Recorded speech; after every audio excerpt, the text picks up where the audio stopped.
A very good evening to our chief guest, guest of honor, Leos, and all other invitees, and welcome to the first ever virtual first aid program organized by the Leo Club of Asian Grammar School and our sponsoring Lions Club of Nugegada City. First aid is a skill that many overlook when it comes to learning it for themselves, but may find need for it in more than one occasion in our lives. The very first medical attention that should ideally be given to a victim or patient in an emergency before advanced medical help and attention is available is of utmost importance. From relieving the pain to minimizing the damage caused to being the factor determining life or death of the patient or victim, knowing first aid not only makes us feel more confident but also makes the people around us, including our loved ones, make safer.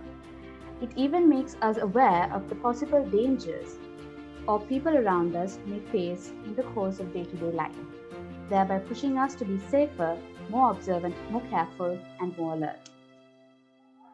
Before moving on with the session, I would like to invite the project chairman, Leo Dasuni Pereira, to deliver the welcome address.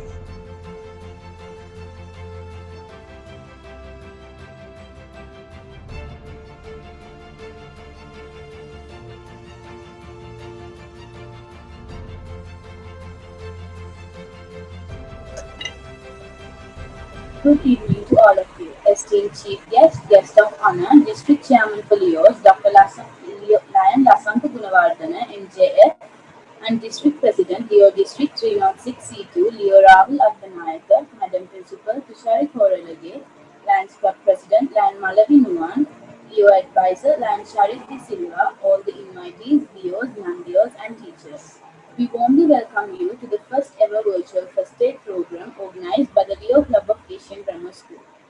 We are happy to see about 200 participants in this event, and we will also make sure that this session is worthy of your time. Why is first aid important? Preserving life is a primary objective of first aid. It can often bring relief from crippling pains and prevent medical conditions from deteriorating while more advanced care is on its way. In most situations, a first aid practitioner is first on the scene and able to provide immediate care to the sick or injured patient until full medical help becomes available. Administering first aid will make an undeniable contribution to the patient's recovery. In overwhelming number of cases, first aid has been the difference between life and death. Knowledge of first aid promotes a healthy, secure, and safer environment and instills confidence among people, their families, colleagues, and associates. And that is what we must promote to the society through heroism, especially during the hard essential times. So we hope everyone gains a huge amount of knowledge through this session. Thank you.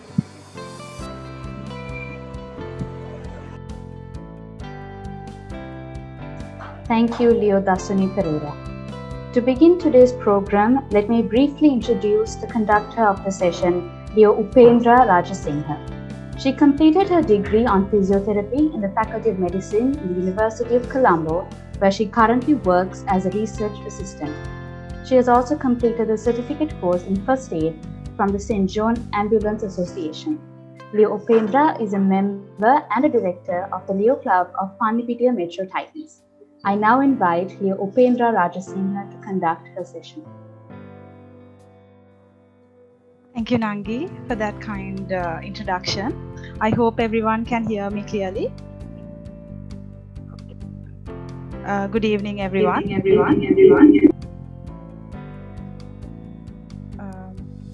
So I was asked to conduct this session mainly in Sinhala. However, I have made my presentation in English. So if anyone finds it difficult to understand what I'm saying, I suggest you follow the slides because I have already added all the needed information in the presentation. Having said that, if you have any questions, please don't hesitate to ask them at the end of the presentation. So I think it's time to begin this session.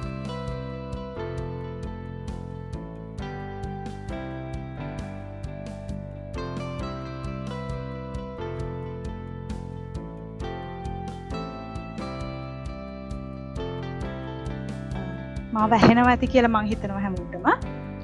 සහ screen එක හොඳට පේනවා ඇති කියලාත් මං හිතනවා. ප්‍රථමයෙන්ම මං ස්තුතිවන්ත වෙනවා ලියෝ ගවීන් සහ ඔහුගේ ලියෝ සමාජයේ සියලුම දෙනාට මට මේ වගේ ටොපික් එක සම්බන්ධයෙන් කතා කිරීමට ආරාධනා කිරීම සම්බන්ධයෙන්. මට කලින්ම සිට ලියෝ ගවීන් දැනුවත් කරා අද ඔඩියන්ස් එකේ වැඩි පිරිසක් ගුරුවරුන් සහ ශිෂ්‍ය ශිෂ්‍යාවන් සහභාගී වෙන බවට. ඒක හින්දා අද මම වැඩිපුර සාකච්ඡා කිරීමට බලාපොරොත්තු වෙන්නේ පාසල් පරිසරයක් තුළ සිද්ධ වෙන හදිසි අනතුරුවලදී අපි ලබා දෙන්න ඕනේ ප්‍රථමාධාර සහ ඒ අවස්ථාවලදී අපි ක්‍රියා කරන්න ඕනේ කොහොමද කියලා කතා කිරීමටයි අද වැඩිපුර මම බලාපොරොත්තු වෙන්නේ. ඒ වගේම සාමාන්‍යයෙන් අපි ප්‍රථමාධාර වැඩමුළුවක් සංවිධානය කරනකොට නැත්නම් ෆස්ට් එයර් සෙෂන් එකක් කරනකොට ගොඩක් ප්‍රැක්ටිකල් සෙෂන්ස් තියෙනවා, ගොඩක් ඩෙමොන්ස්ට්‍රේෂන් සිද්ධ කරනවා. නමුත් අද අපිට මේ තියෙන තත්ත්වයක් එක්ක මේ දේවල් කරන්න හම්බෙන්නේ නැහැ. නමුත් මම උපරිම උත්සාහ කරනවා මේ කියලා දෙන දේ ඔයගලන්ට ගොඩක් තේරෙන විදිහට සහ මතක තියාගන්න පහසු වෙන විදිහට මේ දැනුම බෙදා දීම සඳහා. ඊළඟ කරුණ තමයි මම අද කතා කරන බහුතරයක් ප්‍රථමාධාර ක්‍රම භාවිතා කරන්නේ වැඩිහිටි කෙනෙකුට මොනවා හරි හදිසි අවස්ථාවකදී ලබා දීම සඳහා. ඒක හින්දා මේ ප්‍රථමාධාර ක්‍රම කුඩා අතදරුවෙක් වගේ කෙනෙක්ට මොනවා හරි හදිසි අවස්ථාවකදී භාවිතා කරන්න එපා කියන එකත් මම දැන් මතක් කරන්න කැමතියි. ඊළඟට මම මේ කතා බහ පටන් ගන්න මම කැමතියි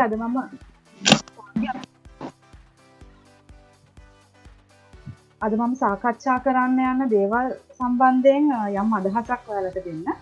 ඉස්සෙල්ලාම මම හිතුවා ප්‍රථමාධාර කියන්නේ මොකක්ද කියන එක ගැන පැහැදිලි කිරීමක් කළොත් හොඳයි කියන එක. ඒකින්ද මම ඒක ගැන කතා කරන්න බලාපොරොත්තු වෙනවා. ඊළඟට අපි යම් හදිසි අවස්ථාවකට මුහුණ දෙනකොට අපි අනුගමනය කරන පොදු ක්‍රියාපටිපාටියක් තියෙනවා. ඒක ඇත්තටම හැම හදිසි අවස්ථාවකදීම අපි අනුගමනය කරන ක්‍රියාපටිපාටියක්. ඒකින්ද ඒක ගැන කතා කිරීම වැදගත් කියලා මම හිතුවා. ඒක ගැනත් මම සාකච්ඡා කරන්න බලාපොරොත්තු වෙනවා. ඊළඟට අපි සාමාන්‍ය ජීවිතයේදී මුහුණ දෙන්න යනා වූ හදිසි අනතුරකදී අපි කොහොමද කටයුතු කරන්න ඕනේ, අපි කොහොමද ප්‍රථමාධාර දෙන්න ඕනේ කියන එක ගැනත් මම සාකච්ඡා කරන්න අද බලාපොරොත්තු වෙමින් ඉන්නවා.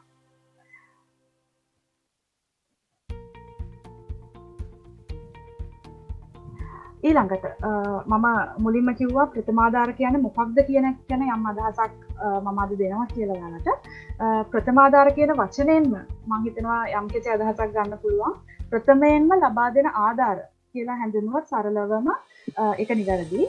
නමුත් මේක තව ටිකක් එලැබරේට් කරලා තව ටිකක් මම අදහස මේකේ අදහස් වෙන්නේ මොකද්ද කියලා පැවසුවොත් මොකක් හරි හදිසි අනතුරකදී නැත්නම් හදිසි රෝගී තත්ත්වයකදී අපි පිළිගත් ක්‍රම සහ න්‍යායන්ට අනුකූලව ඒ වගේම පරිසරයේ තියෙන සුදුසු සම්පත් උපයෝගී කරගනිමින් රෝගියෙකුට ලබා දෙන తాවකාලික ආධාරයක් අපි හඳුන්වනවා ප්‍රථමාධාරයක් කියලා.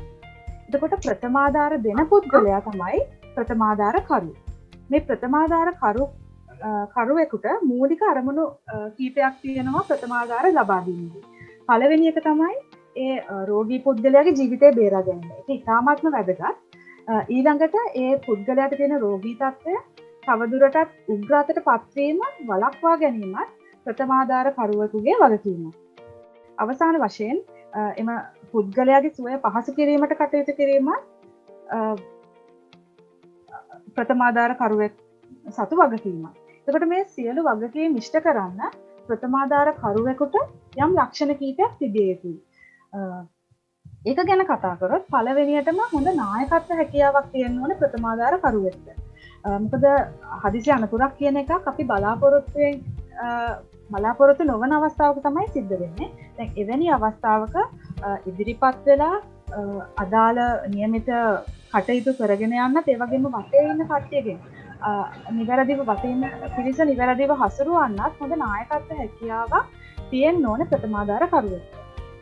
ඊළඟට ප්‍රථමාධාර සම්බන්ධයෙන් හොඳ දැනුමක් ඒ පුද්ගලයාට තියෙන්න ඕනේ. මොකද අපිට කොච්චර වමනා වුණත් යම් පුද්ගලයෙක්ට උපකාර කරන්න අපිට ඒ පිළිබඳ හොඳ දැනුමක් නැත්තම් පුහුණුවක් නැත්තම් මං හිතනවා අපි ලබා දෙන උපකාරය ඉෆෙක්ටිව් වෙන්නේ නැහැ. ඊළඟ කාරණය තමයි ඊළඟ ලක්ෂණය තමයි ඇත්තටම ප්‍රථමාධාර කරුවෙක් සතුව හොඳ ස්ථානෝචිත ප්‍රඥාවක්. ඒ කියන්නේ තැනට සුදුසු නුවණක් තියෙන්න ඕනේ.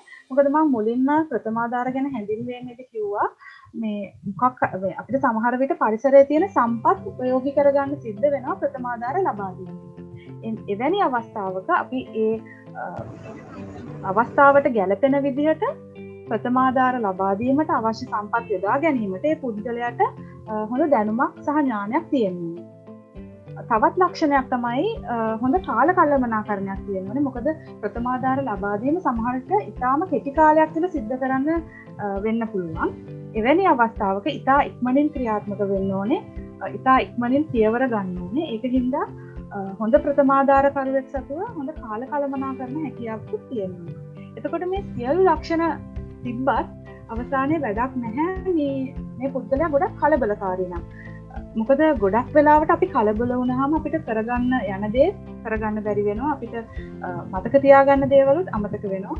ඉතින් ඒකින්ද ඉතාමත් වැදගත් පුද්ගලයෙකු කලබල නොවි සිටිය. මොකද අනතුරුදායක අවස්ථාවක් ඇත්තටම බිය ගන්නවන සුළුයි. නමුත් ඒ වගේ අවස්ථාවකදී පවා කලබල නැතුව අපිට කළ යුතු දේවල් නිවැරදි පිළිවෙලට කිරීම ප්‍රථමාධාර කරුවෙක්ට ඉතාමත්ම වැදගත්. ඊළඟට මං හිතනවා අපි සියලු දෙනාම මේ හොලිවුඩ් චිත්‍රපටි නරඹන ඇති කියලා. ඒ වගේ චිත්‍රපටිවල අපි දැකලා තියෙනවා මොන හරි හදිසි අවස්ථාවකදී එයාලා කතා කරන හදිසි ඇමතුම් අංකයක් තියෙනවා. 911 වෙන්න පුළුවන්, 110 වෙන්න පුළුවන්. ඒ වගේ විවිධ අංක භාවිතා කරන එයාලා මෙඩිකල් ඉමර්ජන්සි එකකදී ඇමතුමක් ගන්න. දැන් ඒ වගේ ලංකාවේ රජය විසිනුත් ඇත්තටම හදිසි අවස්ථාවකදී වෛද්‍ය ප්‍රතිකාර ලබා ගන්න ගිලන් රථ සේවයක් ආරම්භ කරලා තියෙනවා. මේ සේවාව ඇත්තටම ඕනෑම කෙනෙක්ට ලබා ගන්න පුළුවන් 1990 කියන හදිසි ඇමතුම් අංකයට කතා කරලා. සුවසැරිය කියන මේ ගිලන් රථ සේවාව ශ්‍රී ලංකා රජය විසින් 2016 දී තමයි ආරම්භ කරන්නේ. මේ ගිලන් රථ සේවාව ඇත්තටම මේ පැය 24 පුරාම 365 දවස පුරාම ලබා දෙන සේවාවක්. ඒ වගේම මේක සම්පූර්ණයෙන්ම නොමිලේ ලබා දෙන සේවාවක්. ඒකින්ද කුමන ආර්ථික තත්ත්වයක හිටියත් මේ වගේ හදිසි අනතුරකදී මේ සේවාව වෛද්‍ය සේවාව ලබා ගැනීම ඊට පසුබට වෙන්න එපා කියන එක මම දැන් කියන්න කැමතියි. ඊළඟට එයාලා කියලා තියෙන මේ සුවසැරිය ගිලන් රථ සේවය හදිසි අනතුරක් වෙත ගමන් කිරීම සඳහා මේ අවම වශයෙන් විනාඩි 13ක පමණ කාලයක් ගත වෙනවා කියලා. එතකොට මේ මුල් විනාඩි 13 කාලය ඇත්තටම ප්‍රථමාධාර කරුව අපේ තමයි තියෙන්නේ ලොකු වගකීමක් තියෙන්නේ අනතුරටපත් වුණ පුද්ගලයාගේ ජීවිතය බේරා ගැනීම සඳහා. ඉතින් අපි බලමු කොහොමද නිවැරදි ප්‍රථමාධාර ක්‍රම භාවිතා කරලා අපි පුද්ගලයාගේ ජීවිතය බේරා ගන්න කටයුතු කරන්න කියලා.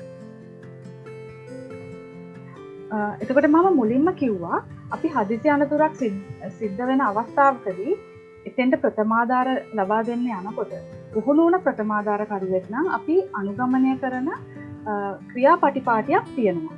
ඒක ඩොක්ටර්ස් ABCD කියලා මේ සින්තුරෙන් පෙන්නනවා. මම හිතන්නේ හැමෝටම තේරෙනවා ඇති. ඩොක්ටර්ස් ABCD කියන ක්‍රියාපටිපාටියට අනුකූලව තමයි අපි ප්‍රථමාධාර දෙන්නේ.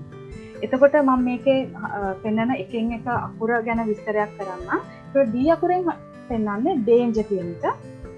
ඒ කියන්නේ මේ අපි සාමාන්‍ය අනතුරක් සිද්ධ වුණ ස්ථානයක් දැක්කහම අපි එතෙන්ට කෙලින්ම ගිහිල්ලා එකපාරටම ප්‍රථමාධාර දෙන්න පටන් ගන්නෙ නැහැ. ඉස්සරලාම අපි අපේ ආරක්ෂාව ගැන සැලකිලිමත් වෙන්න ඕනේ. මොකද අපිත් අනතුරටපත් වුණොත් ඒ රෝගී පුද්ගලයාව බේරා ගන්න තියෙන අවස්ථාව අපේ අතින් ගිලිහිලා යනවා. ඒකින්ද අපි ඉස්සරලාම ඒ අවට ප්‍රදේශය ගැන හොඳ සෝදිසියක් කරන්න ඕනේ. අවට ප්‍රදේශයේ සමහර විට unstable structures තියෙන්න පුළුවන්, පළුදුන විදුලි රැහැන් තියෙන්න පුළුවන්, ගින්දර වගේ දේවල් තියෙන්න පුළුවන්, රසායනික ද්‍රව්‍ය තියෙන්න පුළුවන්, උල් උපකරණ වගේ දේවල් ඒ අවට පරිසරයේ තියෙන්න පුළුවන්. ඒකින්ද අපි ඒ සම්බන්ධයෙන් හොඳ අවධානයක් යොමු කරලා එවැනි danger එකක් නැත්තම් අපි ඒ අදාළ රෝගී පුද්ගලයා වෙත ගමන් කරන්න ඕනේ. ඊළඟට අපි බලනවා ඒ පුද්ගලයාට ප්‍රතිචාර දක්වන්න හැකියාවක් තියනවාද, එයාගේ රෙස්පොන්ස් එකක් තියනවාද කියලා. R අකුරෙන් පෙන්වන්නේ ඒ රෙස්පොන්ස් කියන එක. අපි මේ අනතුරටපත් වෙන පුද්ගලයාගේ රෙස්පොන්ස් එක බලනකොට අපි ඒක කරන්නේ AVPU කියන පියවර කීපයකින්. මේ පහළ පෙන්නලා තියෙනවා AVPU කියන පියවර කීපය. ඒකේ ඒ අකුරෙන් සඳහන් වෙන්නේ alert කියන එක. alert කියන එකෙන් අදහස් වෙන්නේ දැන් අපි ඒ අනතුරටපත් වෙන පුද්ගලයා වෙත යනකොට අපි බලනවා මේ පුද්ගලයා අපිව දැකලා අපිට ප්‍රතිචාර දක්වනවද? එයාට අනතුරක් සිද්ධ වෙලා තියෙනවා කියලා අපිට කියනවද? එයා අපෙන් උදව් ඉල්ලනවද? නැත්නම් එයාගේ මූණෙන් පේනවද එයා අනතුරට ලක් වෙලා එයා අපහසුයෙන් ඉන්නේ කියන එක අපිට පේනවද කියන එක අපි බලනවා. එතකොට ඒ වගේ ප්‍රතිචාරයක් අපිට ඒ පුද්ගලයාගේ පේන්නේ නැත්නම් අපි ඊළඟ පියවරට යනවා. V අකුරෙන් අදහස් වෙන්නේ voice කියන එක. ඊට පස්සේ අපි අපේ කටහඬ භාවිතා කරලා ඒ පුද්ගලයාට හයියෙන් කතා කරන්න ඕනේ. මේකෙදි මම හයියෙන් කතා කරන එක ගැන වැඩිපුර කියනවා, එම්ෆසයිස් කරනවා. මොකද සමහරට මේ පුද්ගලයා ගැඹුරු නිින්දකට වැටලා ඉන්න පුද්ගලයෙක් වෙන්න පුළුවන්. එහෙමත් නැත්නම් කන් ඇහෙන්නේ නැති පුද්ගලයෙක් වෙන්න පුළුවන්. ඒකින්ද අපි ඊටාම හයියෙන් කතා කරන එක වැදගත්. එimhe කතා කරලා අපි අහන්න ඕන ඔයාට ඇහෙනවද මාව? ඔයා හොඳින්ද? ඔයාට ඇස් අරින්න පුළුවන්ද? වගේ දේවල් අපි ඒ පුද්ගලයාට කියන්න ඕනේ. නමුත් අපේ කටහඬටත් ඒ පුද්ගලයා ප්‍රතිචාර දැක්ුවේ නැත්නම් අපි ඊළඟ පියවරට යනවා. P අකුරෙන් අදහස් වෙන්නේ place කියන එක. එතකොට මේ පියවරේදී අපි සිද්ධ කරන්නේ ඒ පුද්ගලයාගේ උරහිස් දෙකට අපි අපේ අත් වලින් හයියෙන් තට්ටු කරනවා. ඒ තට්ටු කරන ගමන් අපි ඒ පුද්ගලයාට කතා කරනවා. එහෙම කතා කරනකොටත් අපේ ස්පර්ශයට ඒ පුද්ගලයා ප්‍රතිචාර දැක්ුවේ නැත්නම් අපි නිගමනය කරනවා මේ පුද්ගලයා unresponsive පුද්ගලයෙක් නැත්නම් සිහිය නැති පුද්ගලයෙක් කියලා. එහෙම හඳුනාගත්ත වහාම අපි ඇත්තටම උදව් ඉල්ලන්න ඕනේ අවට ඉන්න පිරිසකින්. මොකද ප්‍රථමාධාරකරුවෙක්ට අදාළ සේවය සපයන්න බෑ තනියම. අපිට අනිවාර්යෙන්ම අනිත් අයගේ උදව් අත්‍යවශ්‍ය වෙනවා. ඒක හින්දා අපි අවට ඉන්න පිරිසගෙන් උදව් ඉල්ලන එක අනිවාර්යෙන්ම සිද්ධ කළ යුතුයි. ඊට අමතරව අපිට කියන්න පුළුවන් මේ අවට ඉන්න කෙනෙක්ට 19.90 කියන අංකයටත් කතා කරලා ඒ වෛද්‍ය සේවය ලබා ගන්න කියලා මෙතන හදිස්සියෙන් ටිකක් වෙලා දිනවා. එයාලගේ සේවය අවශ්‍ය බව දැනුවත් කරන්න කියලා ඒ අවට ඉන්න කෙනෙක්ට අපිට කියන්න පුළුවන්. අපි එහෙම කියලා ඊළඟ පියවරට යනවා. ඒ අකුරෙන් හඳුන්වන්නේ එයාවේ කියන එක. ඒකෙදි අපි බලනවා මේ පුද්ගලයාගේ ශ්වසන මාර්ගයේ මොන හරි අවහිරතාවයක් තියෙනවද කියලා. මොකද ගොඩක් වෙලාවට සිහිය නැතුව ඉන්න පුද්ගලයෙක්ගේ එයාගේම දිවිහින්ද එයාගේ ශ්වසන මාර්ගය අවහිර වෙන්න පුළුවන්. එහෙම අවහිර වුණාම මේ පුද්ගලයාට හුස්ම ගන්න බෑ. ඒකින්ද තමයි අපි මෙතනදී මේ පුද්ගලයාගේ එයාවේක චෙක් කරන්නේ. එයාවේක චෙක් කරන ක්‍රම කීපයක් තියෙනවා. මේ පින්තූරෙන් පෙන්වන්නේ ඒ ක්‍රමය. අපි මේ පුද්ගලයාගේ නිකට සහ නළල අල්ලලා එයාගේ ඔළුව මදක් පිටිපස්සට ඇල කරනවා. එහෙම ඇල කිරීමෙන් අපිට පුළුවන් මේ පුද්ගලයාගේ ශ්වසන මාර්ගය විවෘත කරන්න. මම ඊළඟ පින්තූරයට යන්නම්. දැන් මේ පින්තූරෙත් මම පෙන්වන්නේ ඇත්තටම අර ડોක්ටර්ස් ABCD කියන ප්‍රොසෙස් එක. ඒකෙදි ඩේන්ජ් එකක් තියනවද කියලා බැලුවා. පුද්ගලයාට රෙස්පොන්ස් එකක් තියනවද කියලා බැලුවා. ඊළඟට රෙස්පොන්ස් එකක් නැත්නම් අපි shout for help උදව් ඉල්ලලා කියනවා. ඊළඟට එයාවේක බලනවා. එයාවේකේ බ්ලොක් එකක් තියෙනවා නම් අපි මේ පුද්ගලයාගේ ශ්වසන මාර්ගය විවෘත කරනවා මේ ආකාරයෙන්. එහෙම ශ්වසන මාර්ගය විවෘත කරලා ඉවරුණෙන් පස්සේ අපි ඊළඟ ස්ටෙප් එකකට යනවා. B අකුරෙන් හඳුන්වන එක breathing කියන එක. අපි මේ පුද්ගලයා හුස්ම ගන්නවද නැද්ද කියන එක තමයි මේ ස්ටෙප් එකේදී බලන්නේ. මේ බ්‍රීදිං ස්ටෙප් එක කරනකොට අපි මේ පුද්ගලයාගේ ගාව දන ගහගෙන අපේ මූණ පුද්ගලයාගේ මූණ ගාවට ලං කරගෙන මේ පින්තූරෙන් පෙන්නනවා වගේ අපි ඒ පොසිෂන් එකට ගිහිල්ලා අපි ඒ පුද්ගලයා හුස්ම ගන්නවද නැද්ද කියන එක බලන්න යනවා. ඒ බලන්න අපි look, listen, feel කියන ක්‍රම තුන අනුගමනය කරනවා. එතකොට look කියන එකෙන් අදහස් වෙන්නේ අපි බලනවා මේ පුද්ගලයාගේ පපුව උස් පහත් වෙනවද කියලා. මොකද අපි දන්නවා සාමාන්‍යයෙන් හුස්ම ගන්න පුද්ගලයාගේ පපුව උස් පහත් වෙනවා. එතකොට ඒක හින්දා අපි මේ රෝගී තත්ත්වයට පත් වෙන පුද්ගලයාගේ බලනවා පපුව උස් පහත් වෙනවද. ඊළඟට බලනවා අපිට ඇහෙනවද මේ පුද්ගලයා හුස්ම ගන්න සද්ද කියලා අපේ කනට. ඒක තමයි listen කියන එකෙන් අදහස් වෙන්නේ. feel කියන එකෙන් අදහස් වෙන්නේ මේ පුද්ගලයාගේ ප්‍රශ්වාස වාතය අපේ කම් වලට වැදිලා අපිට ඒක දැනෙනවද කියන එක තමයි feel කියන එකෙන් අදහස් වෙන්නේ. ඉතින් මේ ක්‍රම තුනෙන්ම look, listen, feel කියන ක්‍රම තුනෙන්ම අපි මේ පුද්ගලයා හුස්ම ගන්නවද නැද්ද කියන එක නිගමනය කරන්න යනවා. අපිට මේ තේරුම් ගන්න පුළුවන් වුණත් මේ පුද්ගලයා හුස්ම ගන්නවා කියලා අපි ඊළඟට කරන්නේ එයාව රිකවරි පොසිෂන් එකට කියන පොසිෂන් එකට දානවා. මේ කෙලවරේම පින්තූරෙන් පෙන්නන්නේ රිකවරි පොසිෂන් එක. මම කියන්නම් ඇයි රිකවරි පොසිෂන් එකට දාන එකේ වැදගත්කම කියලා. මොකද සාමාන්‍යයෙන් සිහිය නැති පුද්ගලයෙක්ගේ ශ්වසන මාර්ගය ලේසියෙන්ම අවහිර වෙන්න පුළුවන් කියලා මම කිව්වා. දැන් එවැනි අවස්ථාවක අපිට හැම වෙලාවෙම යාගේ ඔළුව මේ වගේ ඇල කරගෙන ඉන්න අපහසුයි. ඒකින්ද අපි මේ පුද්ගලයාව රිකවරි පොසිෂන් එකට දාලා දිගටම යාගේ ශ්වසන මාර්ගයේ අවහිරතාව වළක්වා ගන්න උත්සාහ කරනවා. ඊළඟට සමහර වෙලාවට මේ පුද්ගලයාගේ කටේ සෙම නැත්තම් ලේ එකතු වෙලා තියෙන්න පුළුවන්. ඒ වගේ දේවල් එකතු වෙලා තිබ්බොත් ඒවත් ශ්වසන මාර්ගය අවහිර කරන්න බලපාන හින්දා අපි මේ පුද්ගලයාව රිකවරි පොසිෂන් එකට දැමීමේ ඒ වගේ සෙම හරි රුධිරය වගේ දේවල් කටෙන් එළියට ගලා යාම පහසු කරනවා. ඒ කාරණා දෙකම හින්දා තමයි අපි මේ පුද්ගලයාව හුස්ම ගන්නව නම් රිකවරි පොසිෂන් එකට දාන්නේ. අපි දැන් බලමු කොහොමද පුද්ගලයෙක්ව රිකවරි පොසිෂන් එකට දාන්නේ කියලා.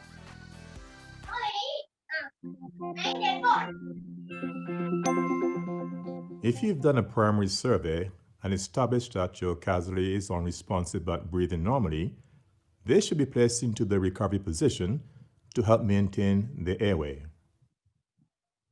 To do this, kneel next to them on the floor.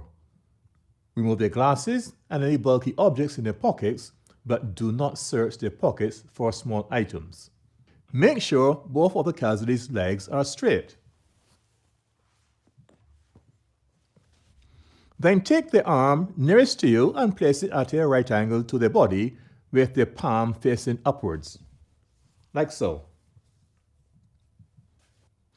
Take the other arm and bring across their chest and place the back of their hand against their cheek nearest to you and hold it there. With your other hand, lift their far knee up until their foot is flat on the floor.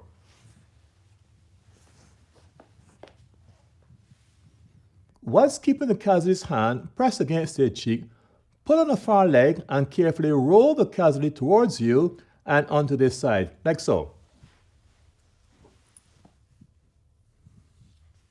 Once you've done this, adjust the top leg so that it is at a right angle. Tilt the casualty's head back so that the airway remains open. If needed, adjust the hand under the cheek to help to keep the airway open. If it has not already been done, call 999 or 112 for emergency help. Keep checking their level of response until help arrives.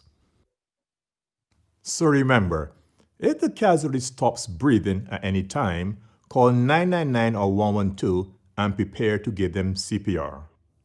And that's how you place someone in the recovery position. මම හිතනවා දැන් ඔයාලට යම් අදහසක් ඇති කොහොමද පුද්ගලයෙක්ව recovery position එකට දාන්නේ කියන එක ගැන. මම මතක් කරනවා මේ කලින් වීඩියෝ එකේ පෙන්නපු අංකයට කතා කරන්න එපා. ලංකාවේ භාවිතා වෙන අංකයක් තියෙනවා 19 අංක. ඒක හැම වෙලාවෙම භාවිතා කරන්න කියලා. ඊළඟට දැන් අපි කතා කරේ සිහිය නැති නමුත් හුස්ම ගන්න පුද්ගලයෙක්ට අපි ලබා දෙන ප්‍රථමාදාන. දැන් අපිට මේ බ්‍රීදින් ස්ටෙප් එකේදී හඳුනා ගන්න ලැබුණොත් මේ පුද්ගලයා සිහියක් නැහැ හුස්ම ගන්නෙත් නැහැ කියලා අපි වහාම ඊළඟ ස්ටෙප් එකට සර්කියුලේෂන් නැත්නම් CPR කියලා අපි හඳුන්වනවා. ඒ ස්ටෙප් එකට යන්න ඕනේ. ඒකෙදී අපි වහාම CPR නැත්නම් කාඩියෝ පල්මොනරි රිසසිටේෂන් කියන මේ ක්‍රියාව ආරම්භ කරන්න ඕනේ. මම CPR ගැන කතා කරන්න කලින් මම කියන්නම් ඇයි CPR වල මොකද්ද තියෙන වැදගත්කම කියලා. අපි දන්නවා අපේ හෘද ස්පන්දනය වීමෙන් තමයි මුළු ශරීරය පුරාම රුධිරය සංසරණය කරන්නේ. විශේෂයෙන්ම මොළය වගේ vital organs වලට පවා රුධිරය ලබා දෙන්නේ මේ හෘදය දිගටම ස්පන්දනය වීම. හදිසියෙවත් අපි හඳුනාගත්තොත් පුද්ගලයෙක් හුස්ම ගන්නෙ නැහැ කියලා ඒකෙන් අදහස් වෙන්නේ ගොඩක් විට මේ පුද්ගලයාගේ හෘද ස්පන්දනය නැවතිලා කියන එක. හෘද ස්පන්දනය නැවතිලා නම් මොළයට රුධිර සැපයීමක් නැති වෙලා තියෙනවා. මොළයට රුධිර සැපයීම අඩාල වෙලා තියෙනවා. එවැනි අවස්ථාවක ඊටාම ඉක්මනින් මොළය මිය යන්න පුළුවන්. ඒක හින්දා අපි බාහිර බලයක් යොදලා දිගටම හෘද ස්පන්දනය පවත්වාගෙන යන්න උත්සාහ කරනවා. ඒ සඳහා තමයි අපි ඇත්තටම CPR කියන ප්‍රොසෙස් එක භාවිතා කරන්නේ. දිගටම මොලේට රුධිර සැපයුම තියාගන්න තමයි අපි CPR ලබා දෙන්නේ. එතකොට CPR වල ප්‍රධානයෙන්ම කොටස් දෙකක් අපි හඳුනා ගන්නවා. chest compressions කියන කොටස සහ rescue breaths කියන කොටස. මේ ලොකු පින්තූරයෙන් පෙන්නන්නේ chest compressions දෙන්න කොහොමද කියන එක. මේ දකුණු පැත්තේ යට පින්තූරයෙන් මම හිතනවා ඔයාලට පේනවා ඇති කියලා කොහොමද rescue breaths දෙන්න කියන එක ගැන. මම මේ දෙක ගැනම වෙන වෙනම කතා කරනවා. ඉස්සෙල්ලාම අපි හඳුනාගත්තාම පුද්ගලයෙක් සිහියක් නැහැ හුස්ම ගන්නෙත් නැහැ කියලා අපි වහාම chest compressions පටන් ගන්න ඕනේ. නැත්නම් CPR පටන් ගන්න ඕනේ. ඒකෙදි අපි පුද්ගලයා ගාව දන ගහලා එයාගේ මොන හරි තද ඇඳුම් තියෙනවා නම් අපිට ලිහිල් කරන්න පුළුවන්. ඊළඟට අපේ අත් දෙක මේ හතරවෙනි පින්තූරයෙන් පෙන්නලා තියෙන විදිහට ක්ලාස් කරගෙන ඒ පුද්ගලයාගේ පපුව මැදින් අපේ අත් දෙක තියලා අපි chest compressions පටන් ගන්න ඕනේ. chest compressions දෙනකොට අපි කියන්නේ hard and fast දෙන්න කියලා. ඒකට hard කියන්නේ මොකක්ද? hard කියන්නේ අපි මේ පුද්ගලයාගේ පපුව සෙන්ටිමීටර් 5ක් ගැඹුරට යනකම්වත් තද කරන්න ඕනේ. මොකද අපි කොච්චර මහන්සි වෙලා CPR දුන්නත් වැඩක් නැහැ. අපි ඒ දෙන බලේ ඒ පුද්ගලයාගේ හදවත සංකෝචනය වෙන්නේ නැත්තම්. ඒක හින්දා අපි කියනවා සෙන්ටිමීටර් 5ක්වත් ගැඹුරට යනකම් මේ පුද්ගලයාගේ පපුව තෙරපන්න. එහෙම තෙරපුවාම තමයි මේ පුද්ගලයාගේ නිවැරදි ආකාරයට හෘදය සංකෝචනය වෙන්නේ. එතකොට ඒක තමයි hard කියන එකෙන් අදහස් කරන්නේ.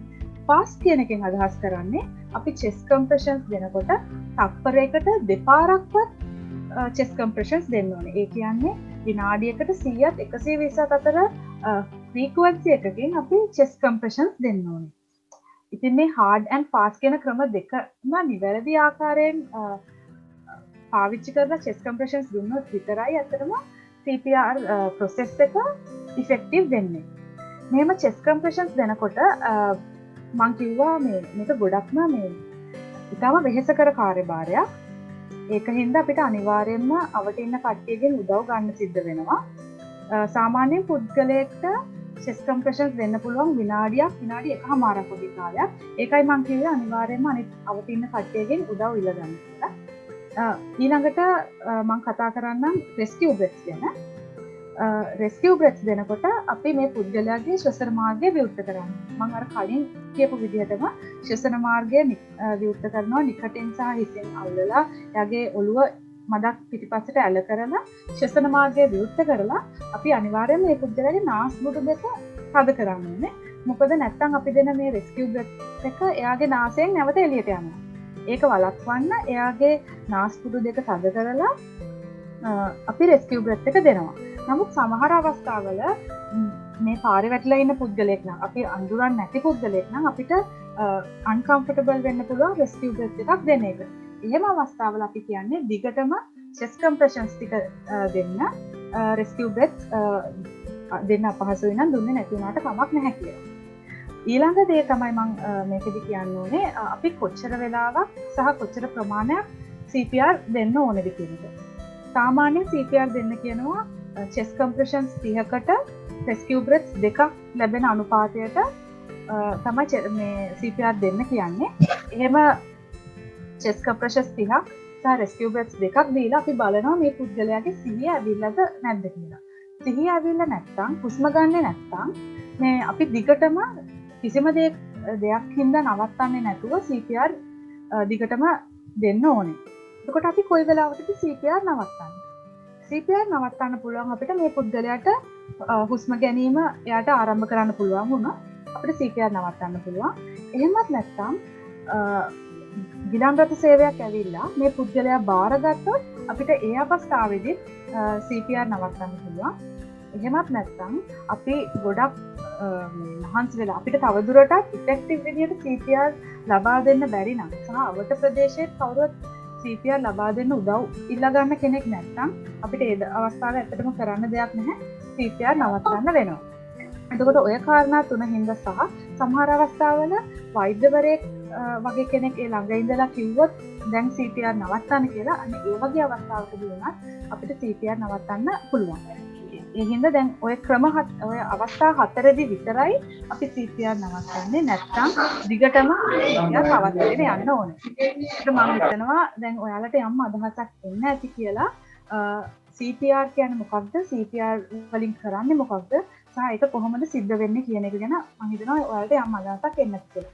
අපි ඊළඟට වීඩියෝ එකක් ටැග් කරලා තියෙනවා මේ මුළු process එකම doctors ABCD කියන මුළු process එකම කොහොමද වෙන්නේ කියන එක ගැන පොඩි සාරාංශයක් වගේ ඔයාලට ලබා දෙන්න අපි බලමු.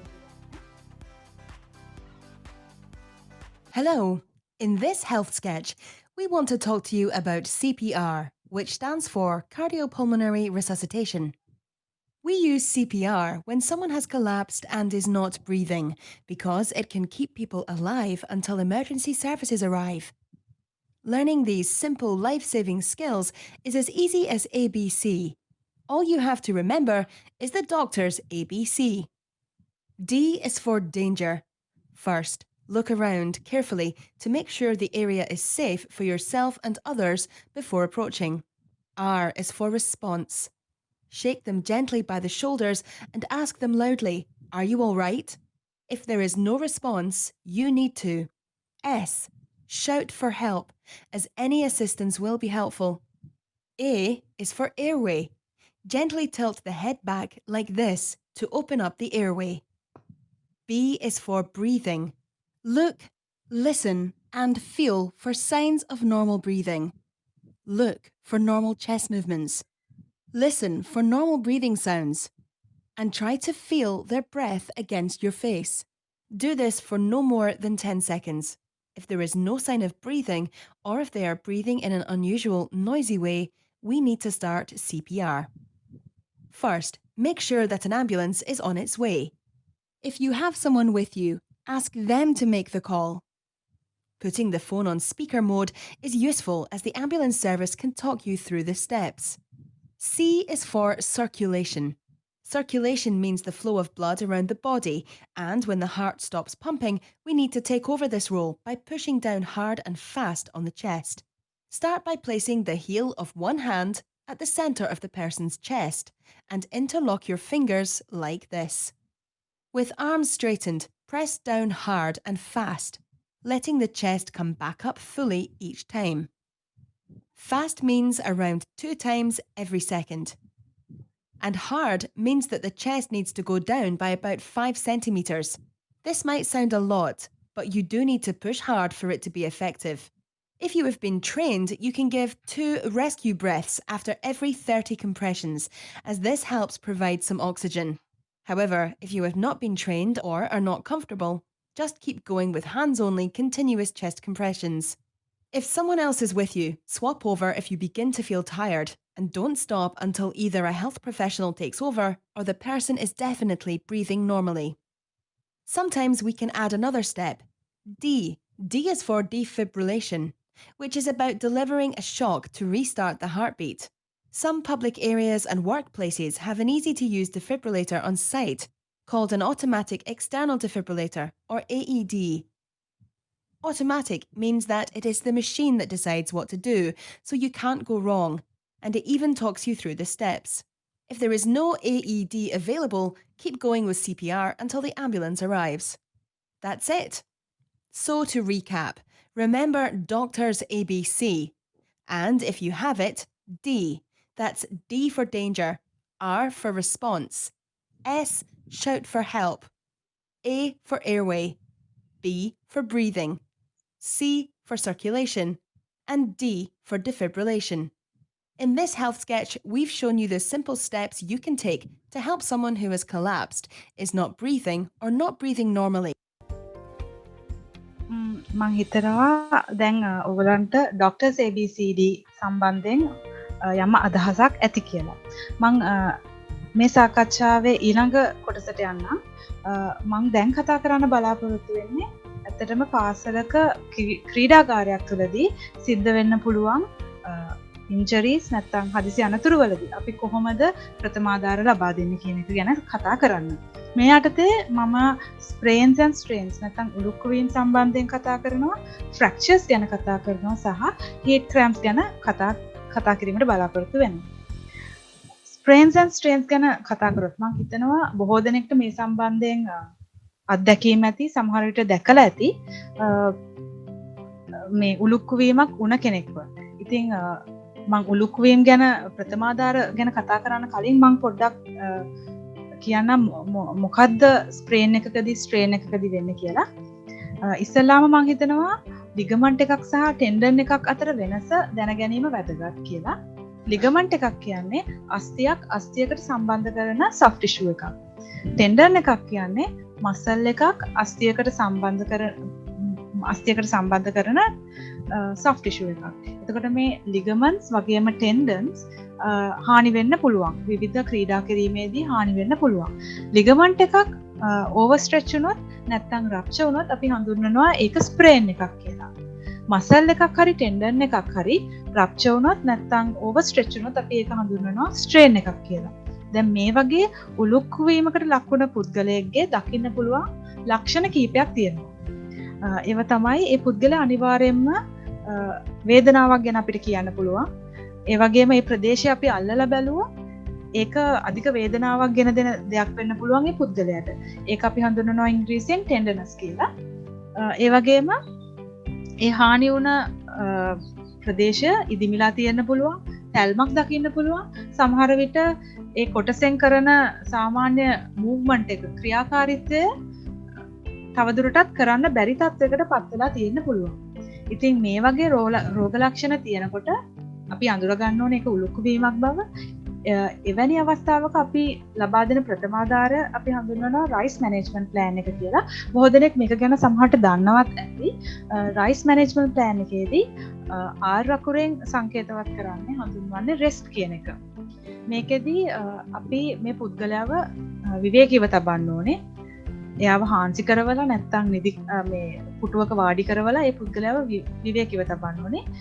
ඊළඟට ඒ හානි වුණ ප්‍රදේශය උදාහරණයක් ලෙස කකුලේ වලලු කර හානි වුණොත් ඒ ප්‍රදේශය අපි නිශ්චලව තබන්න ඕනේ, විවේකීව තබන්න ඕනේ. මොකද අපි ඒක තවදුරටත් හොල්ලන්න ගියොත් සමහර විට ඒ තියෙන තත්ත්වය තව උග්‍රතට පත් වෙන්න පුළුවන්. ඒක හින්දා අපි ඒ ප්‍රදේශය රෙස්ට් කරනවා. ඊළඟට අයි අකුරෙන් හඳුන්වන්නේ අයිස් කියන එක. ඒකෙදි අපි ඒ ප්‍රදේශය අයිස් වලින් තවන්න ඕනේ. මේකෙදි අයිස් කැට ගන්නවට වඩා කුඩු කරපු අයිස් ක්‍රෂ්ඩ් අයිස් පාවිච්චි කරන එක ගොඩක් ඉෆෙක්ටිව්. අපි අයිස් පැක් එකකින් හානි වුණ ප්‍රදේශය තවන එකේ ප්‍රධාන අරමුණ වෙන්නේ ඒ ප්‍රදේශයේ තියෙන ඉදිමීම අඩු කරගන්න එක. ඉදිමීම අඩු කරනවත් එක්කම ඒ පුද්ගලයාට දැනෙන වේදනාව බොහෝ දුරට අපිට අඩු කරගන්න පුළුවන්. දැන් කොච්චර වෙලා අපි මේක තවනවද? මම බොහෝ අවස්ථාවල දැකලා තියෙනවා මේ වගේ උලුක්කු වීමකට ලක් වුණ කෙනෙක්ට ඒ වෙලාවේ අයිස් තියලා තවනවා. නමුත් ඒක දිගටම අපි පවත්වාගෙන යන්නේ නැහැ. උලුක්කු වීමක් ඇත්තටම සිද්ධ වුණ කෙනෙක් අයිස් වලින් පැය 24ක් පුරාවට නැත්නම් පැය 48ක් පුරාවට අයිස් වලින් තවන්නේ. පළවෙනි පැය 24 සෑම පැය දෙකකටම සැරයක් විනාඩි 15ක් විතර කාලයක් විනාඩි 10ක් 15ක් විතර කාලයක් අයිස් වලින් තවන්න ඕනේ. දෙවැනි පැය 24 සෑම පැය 4කටම සැරයක් විනාඩි 15ක් පමණ අපි අයිස් වලින් තවන්න ඕනේ. මේ වගේ අපි අතරම සෑහෙන වෙලාවක් අයිස් වලින් තවන එක ඉතාමත් වැදගත් වෙනවා. ඊළඟට C අකුරෙන් හඳුන්වන්නේ කම්ප්‍රෙෂන් කියන එක. කම්ප්‍රෙෂන් කියන්නේ අපි මොකක් හරි ඉලාස්ටික් බැන්ඩේජ් එකක් වගේ දෙයක් භාවිතා කරලා ඒ උලුක්කුණ ප්‍රදේශය තදින් වෙලා ගැනීම සිද්ධ කරනවා. මේකෙනුත් අපි ඇත්තටම බලාපොරොත්තු වෙන්නේ ඉදිමීම අඩු කරගන්නට. නමුත් අපි සැලකිලිමත් වෙන්න ඕනේ. ඉලාස්ටික් බැන්ඩේජ් එකකින් අපි ඒ ප්‍රදේශය වෙලා ගන්නකොට සමහර විට ඒ පුද්ගලයාගේ සර්කියුලේෂන් එකට ඩිස්ටර්බ් වෙන්න පුළුවන්, බාධා වෙන්න පුළුවන්. ඒක හින්දා අපි සෑම විනාඩි 10කටම සැරයක් ඒ පුද්ගලයාගේ ඒ වෙලපු ප්‍රදේශය විශේෂයෙන්ම දැන් මේ උදාහරණේ පේනවා ඇති කකුලේ වලලු කර වෙලමින් ඉන්නවා. මේ වගේ අවස්ථාවක නම් හැම විනාඩි 10කටම සැරයක් ඒ පුද්ගලයාගේ කකුලේ ඇඟිලි චෙක් කරලා බලන්න ඕනේ සර්කියුලේෂන් එක තියෙනවද කියලා. අපිට ඒක බලන්න පුළුවන් ඒ පුද්ගලයාගේ නියපොත්ත තද කරලා තප්පර 5ක් විතර ඉඳලා අතෑරිය ගමන් නැවතත් රතු පාටට නැත්නම් ලා රෝස පාටට හැම රතු වෙනවා නම් ඒකෙන් කියන්නේ සර්කියුලේෂන් එකට කිසිම බාධාවක් වෙලා නැහැ කියන එක. ඒකට ඒ වගේ ක්‍රමයකින් අපිට හැම වෙලාවෙම පුද්ගලයාගේ රුධිර ගමනයට බාධාවක් වෙලා තියෙනවද නැද්ද කියන එක පරීක්ෂා කිරීම වැදගත් වෙනවා. ඒකට අවසාන පියවර තමයි එලෙවේෂන් කියන්නේ. මේකෙදි අපි කරන්නේ හානියට ලක් වුණ අවයවය ඒ රෝගී පුද්ගලයාගේ හෘද මට්ටමට වඩා ඉහළට ඔසවලා තබන එක. දැන් මේ පින්තූරයෙන් මම හිතනවා ඔයාලට පැහැදිලි වෙනවා ඇති කියලා. මොන හරි කොටයක් හරි මොකක් හරි උඩින් තියලා අපි මේ පුද්ගලයාගේ හෘදය මට්ටමට වඩා උඩින් තමයි ඇත්තටම එයා හානියට ලක් වුණ අවයව තියන්නේ. මේකෙනොත් අපිට පුළුවන් ඉදිමීම අඩු කරලා වේදනාව අඩු කරගන්න. ඒකට මේ වගේ ප්‍රථමාධාර ක්‍රමවේදයක් තමයි අපි අනුගමනය කරන්නේ උලුක්කු වීමකදී ස්ක්‍රේන් එකකදී හරි ප්‍රථමාධාර දීමේ. මං ඊළඟ දේට යන්න මම ඊළඟට කතා කරන්න බලාපොරොත්තු වෙන්නේ ෆ්‍රැක්චර්ස් ගැන. නැත්නම් අස්ථි බිඳීම් කියලා හඳුන්වනවා. මේකත් මං හිතනවා ගොඩක් දෙනෙක් දැකලා ඇති සමහර විට එක්ස්පීරියන්ස් කරලා ඇති කියලා. ෆ්‍රැක්චර් එකක් කියන්නේ ඇත්තටම අපේ අස්ථියක් කෑලි දෙකකට හෝ කෑලි කීපයකට බිඳීම නැත්නම් කැඩී යාම. ඒකට අස්ථියක් කැඩෙන්න පුළුවන් විවිධ හේතුන් නිසා. නමුත් අපි ප්‍රධාන වශයෙන්ම ඒ හේතුන් ටික මම මේ බොක්ස් එකේ පෙන්නලා තියෙනවා. ප්‍රධාන හේතුන් වර්ග ඇත්තටම තුනක් අපි හඳුනා ගන්නවා. ඩිරෙක්ට් ෆෝස් එකක් හින්දා, ඉන්ඩිරෙක්ට් ෆෝස් එකක් හින්දා, නැත්නම් බෝන් ඩිසීස් එකක්. එතකොට දැන් ගොඩක් වෙලාවට එකපාරටම අපේ අතකට හරි කකුලකට හරි එන පහර දීමකදී අස්ථියක් බිඳ වෙනවා නම් අපි හඳුන්වනවා ඒක ඩිරෙක්ට් ෆෝස් එකක් නිසා ඇති වුණ අස්ථි බිඳීමක් කියලා. ගොඩක් වෙලාවට කරාටේ, වූෂෝ වගේ ක්‍රීඩාවලදී නැත්නම් රග්බි වගේ කොන්ටැක්ට් ස්පෝර්ට්ස් වලදී ගොඩක් වෙලාවට සිද්ධ වෙන අස්ථි බිඳීම් ඩිරෙක්ට් ෆෝස් එකක් නිසා ඇතිවෙන අස්ථි බිඳීමක් කියලා අපිට හඳුන්වන්න පුළුවන්. එතකොට අපි අහලා ඇති අපේ සියලා ආච්චිලා විස්සලා වැටිලා අස්ථි බිඳලා තියෙන අවස්ථා අපි අහලා ඇති. දැන් ඒ වගේ අස්ථි බිඳීමක් ඇත්තටම ඇති වෙන්නේ ඉන්ඩිරෙක්ට් ෆෝස් එකක් හින්දා. ෆෝල් කියන්නේ ඇත්තටම ඉන්ඩිරෙක්ට් ෆෝස් එකක් නිසා ඇතිවන ෆ්‍රැක්චර්ස්.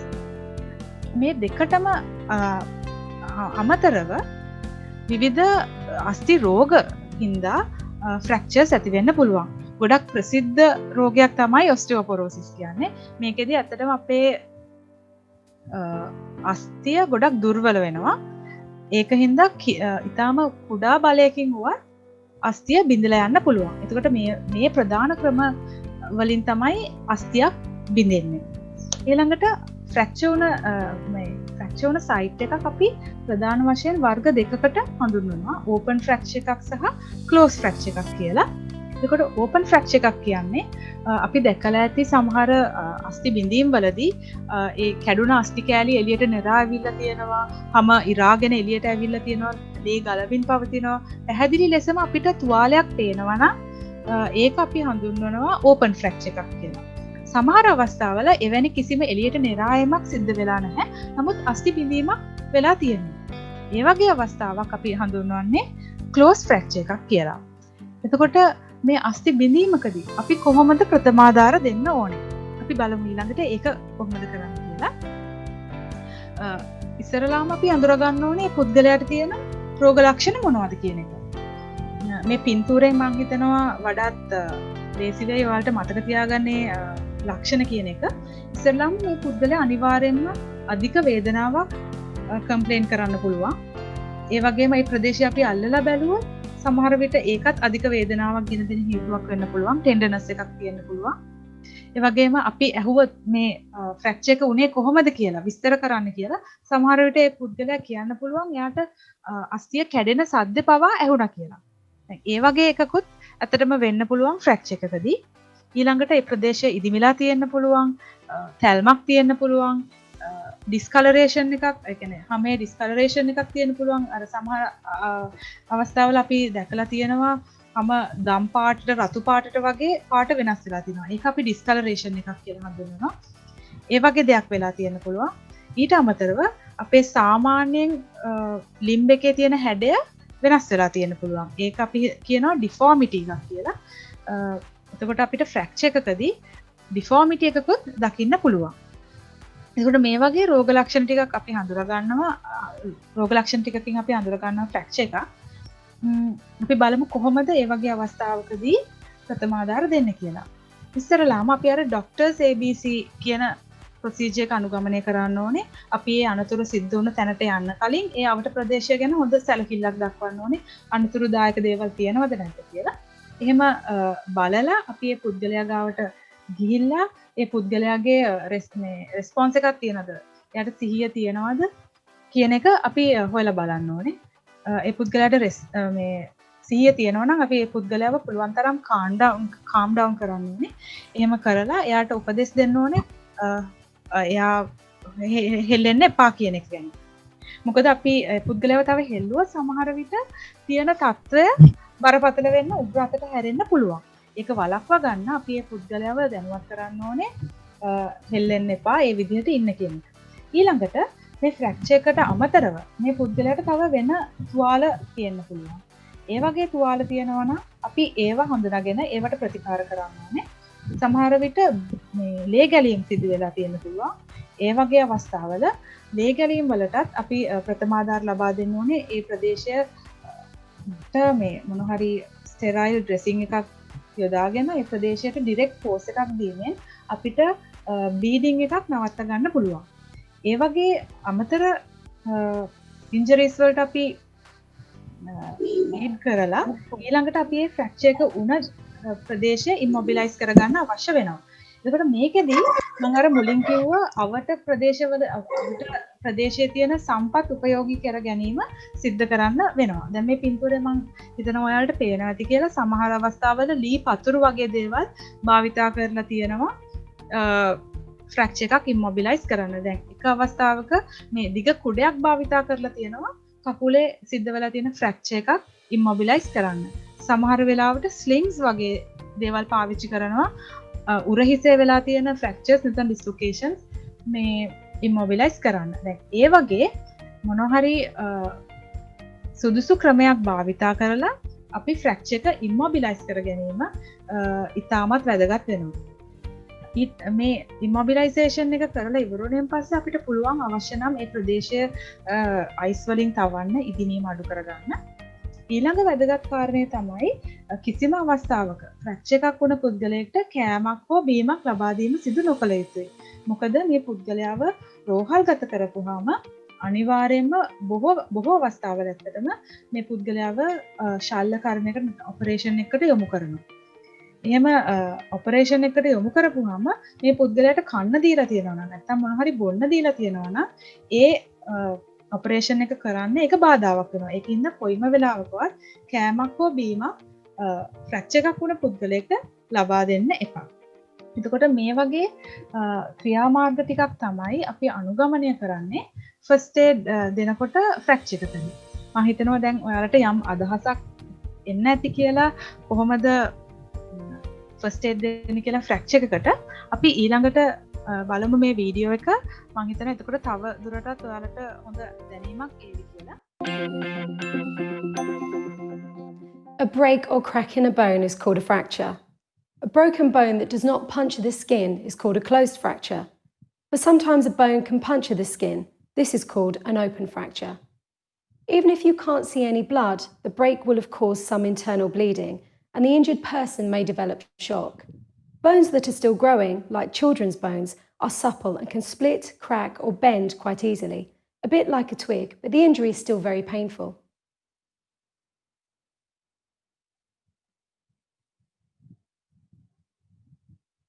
If you think someone has a fracture, you may see swelling and bruising. They may have difficulty moving and have movement in an unnatural direction. The limb may look shorter, twisted, or bent. There may be a grating noise or feeling if the limb is moved, have loss of strength, or see signs of shock. If you think you've broken a bone, support the injured part to stop it from moving. This should help ease the pain and prevent any further damage. Place padding around the injury for extra support. If it's an open fracture, cover the wound with a sterile dressing and secure it with a bandage. Apply pressure around the wound and not over the protruding bone to control any bleeding. Call 999 or 112 for emergency help. While you're waiting for help to arrive, don't move the casualty unless they're in immediate danger. Support the injured area. For example, fractures on the arm can be secured against the body with a sling.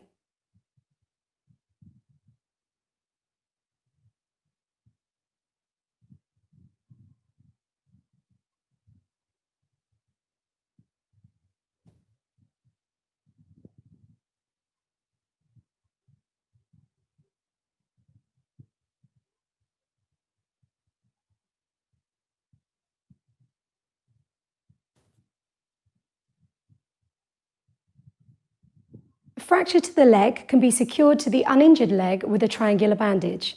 Keep checking the person for signs of shock, but do not raise an injured leg. If necessary, raise the uninjured leg. If they become unresponsive at any point, prepare to treat an unresponsive casualty. So remember, pad and support the injured area, use a sling or triangular bandage to keep it secure, cover any wounds, call 999 or 112. And that's how you treat someone with a fracture.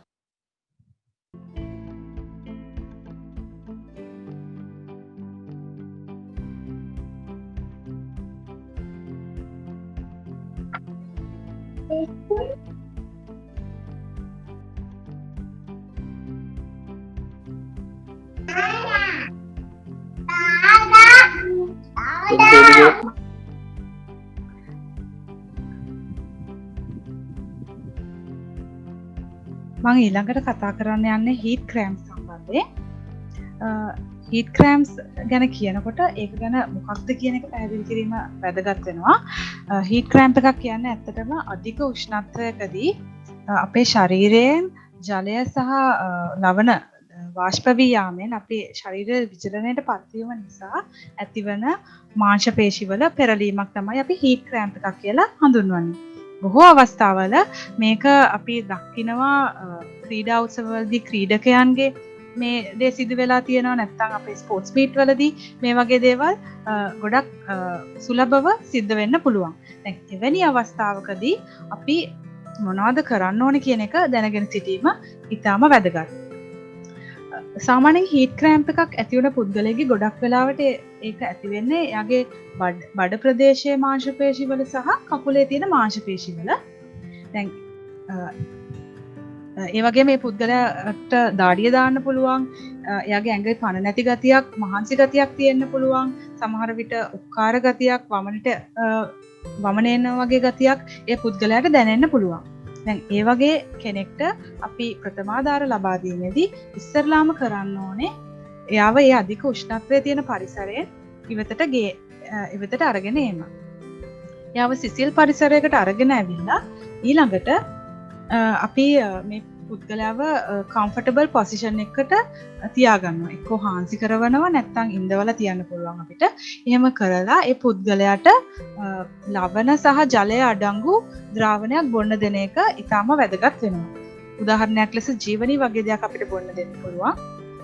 ඊළඟට අපි මේ අර ක්‍රෑම්ප් එක සිද්ධ වුණා නැත්නම් මාංශ පේශි පෙරලීම, කෙන්ඩ පෙරලීම සිද්ධ වුණ ප්‍රදේශය අපිට පුළුවන් සීතල රෙද්දකින් තවා ගන්න, අයිස් පාවිච්චි කරන්නත් පුළුවන්. එහෙම තවාගෙන වේදනාව යම් ප්‍රමාණයක් අඩු වුණාම අපිට පුළුවන් මේ ප්‍රදේශයට ජෙන්ටල් මසාජ් එකක් කරන්න ඒ ක්‍රෑම්ප් එක උන මාංශ පේශියට. අවසාන වශයෙන් මේ මාංශ පේශිය ස්ට්‍රෙච් කිරීමත් ඉතාම වැදගත්. එතකොට මේ වගේ ඉතාමත් සරල ප්‍රථමාධාර ක්‍රම කීපයක් තමයි අපි පාවිච්චි කරන්නේ හීට් ක්‍රෑම්ප් එකකදී ෆස්ට් ඒඩ් දෙනකොට.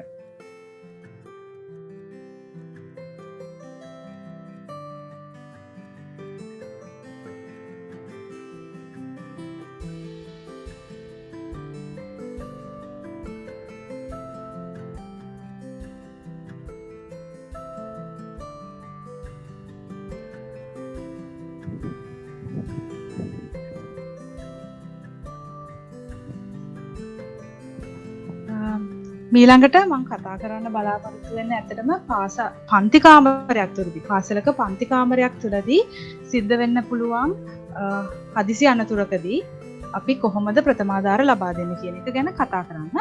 මේ යටතේ මම ඇස්මා ඇටැක් එකක් ගැන, කලන්තයක් නැත්නම් ෆේන්ටින් එකක් ගැන සහ අපස්මාර රෝගී තත්ත්වයකදී සීෂ එකක් ඇති වුණාම අපි කොහොමද කටයුතු කරන්න ඕනේ කියන එක ගැන සහ අවසාන වශයෙන් හුස්ම හිරවීමක් සිද්ධ වුණොත් අපි ඒ අවස්ථාවේදී කොහොමද කටයුතු කරන්න ඕනේ කියන එක ගැන කතා කරන්න බලාපොරොත්තු වෙනවා. මම ඉස්සරලාම ඇදුම රෝගය ගැන කතා කරනවා. ඇදුම රෝගය මම හිතනවා හැමෝම අහලා ඇති. සමහර විට ඒ ඇදුම රෝගයෙන් පෙළෙන පුද්ගලයෝ අඳුරනවා ඇති. මේ වගේ ඇස්මා කියන රෝගය ඇත්තටම ඉතාමත්ම සුලභව දකින්න පුළුවන් රෝගයක්.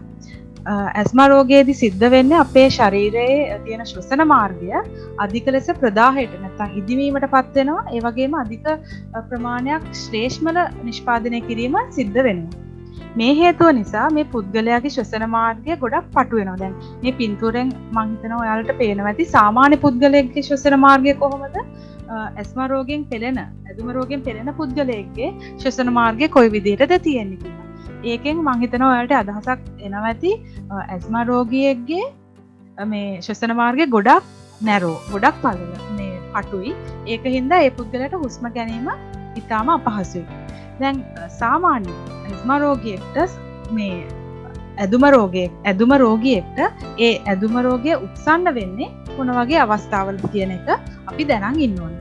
සාමාන්‍යයෙන් ඇදුම රෝගය උත්සන්න කරන, උග්‍ර කරන විවිධ හේතුකාරක තියෙනවා. ඒවා අපි හඳුන්වනවා ට්‍රිගර් ෆැක්ටර්ස් කියලා. එතකොට උදාහරණයක් ලෙස පරිසරයේ තියෙන අධික දූවිලි තත්ත්වයක් ට්‍රිගර් ෆැක්ටර් එකක් හැටියට ක්‍රියාත්මක වෙන්න පුළුවන්. එතකොට පරිසරයේ අධික දූවිලි තත්ත්වයක් තියෙනකොට පුද්ගලයෙක්ට ඇදුම රෝගය උත්සන්න වෙන අවස්ථා තියෙනවා. ඊට අමතරව පරිසරයේ තියෙනවා නම් පරාග නැත්නම් පෝලන් එහෙමත් නැත්නම් සත්ව මවිල් වගේ දේවල් නිසාත් ඇදුම රෝගය උත්සන්න වෙන්න පුළුවන්. සමහර අවස්ථාවල විවිධ වායු වර්ග හින්දාත් ඇදුම රෝගියෙක්ට ඒ තත්ත්වය උත්සන්න වෙන්න පුළුවන්. ඊට අමතරව ඔයාලා දැකලා ඇති ක්‍රීඩා කරපු පුද්ගලෙක්. එයා අධික ලෙස එයාගේ ශරීරය වෙහෙසටපත් කරපුවාම ඒ පුද්ගලයා ඇදුම රෝගයෙන් පෙළෙනවා නම් එයාගේ තත්ත්වය උත්සන්න වෙන අවස්ථා ඔයාලා දැකලා ඇති. දැන් ඒ වගේ අවස්ථාවකුත් අපි හඳුන්වනවා ට්‍රිගර් ෆැක්ටර් එකක් කියලා ඇදුම රෝගය උග්‍ර තත්ත්වයට පත් කරනවා. එතකොට ඇස්මා ඇටැක් එකකට ලක්ුණ පුද්ගලයෙක් පෙන්වන රෝග ලක්ෂණ ටිකක් තමයි මම මේ පින්තූරෙන් පෙන්නලා තියෙන්නේ. ඒකෙදී ඒ පුද්ගලයා වීසින් කියන රෝග ලක්ෂණ පෙන්වනවා. ඒ කියන්නේ හති දානවා. එයාට සමහරවිට එක දිගට කැස්සක් ඇති වෙන්න පුළුවන්. ඊට අමතරව මේ පුද්ගලයාට ගොඩක් ගැඹුරෙන් හුස්ම ගන්න බෑ. කෙටි හුස්ම ගන්නෙ. ඒ වගේම එයාට හුස්ම ගැනීම කොහොමත් අමාරුයි. මම කලින් පැහැදිලි කරපු ආකාරයට. ඊට අමතරව මේ පුද්ගලයා කියන්න පුළුවන් එයාගේ පපුව ගොඩක් හිර වෙනවා වගේ, එයාට හුස්ම ගන්න අමාරුයි වගේ හැඟීමක් කියන්න පුළුවන්. ඊට අමතරව එයාගේ ශරීරයට ඇතුල් වෙන ඔක්සිජන් ප්‍රමාණය අඩු වෙන හින්දා එයාගේ හැම සුදුමැලි වෙන්න ගන්න පුළුවන්. ඇඟිලි හිරි වැටෙන ගතියක්, ඇඟිලි මේ සීතල වෙලා යන ගතියක් ඒ පුද්ගලයාට දැනෙන්න පුළුවන්. එතකොට මේ වගේ රෝග ලක්ෂණ ටිකක් දැක්කහම අපි ඇත්තටම අඳුර ගන්න ඕනේ මේ පුද්ගලයා අපහසුයෙන් ඉන්නේ, එයාට සමහරවිට ඇස්මා ඇටැක් එකක් ඇති වෙලා තියෙන බව අපි හඳුනා ගන්න ඕනේ. ඒකට අපි දැන් බලමු කොහොමද ප්‍රථමාධාර වලින් මේ පුද්ගලයාට උදව් කරන්න කියලා. මේ පින්තූරෙන් පෙන්වන්නේ අපි කොහොමද ඇදුම රෝගය උත්සන්න වුණ කෙනෙක්ට ප්‍රථමාධාර ලබා දෙන විදිහ. ඒ අකුරෙන් හඳුන්වන්නේ assess කියන එක. මේ පියවරේදී අපි ඇත්තටම හොයලා බලන්න ඕනේ රෝගියාට අදාළ රෝග ලක්ෂණ තියෙනවද, මම කලින් කිව්ව රෝග ලක්ෂණ තියෙනවද කියලා බලන්න ඕනේ. ඊට පස්සේ අපි හඳුනා ගන්න ඕනේ මොන හේතුවක් හින්දාද මේ රෝග ලක්ෂණ වැඩි වුනේ කියන එක. උදාහරණයක් හැටියට පරිසරයේ තියෙන අධික දූවිලි තත්ත්වයක් වෙනවා.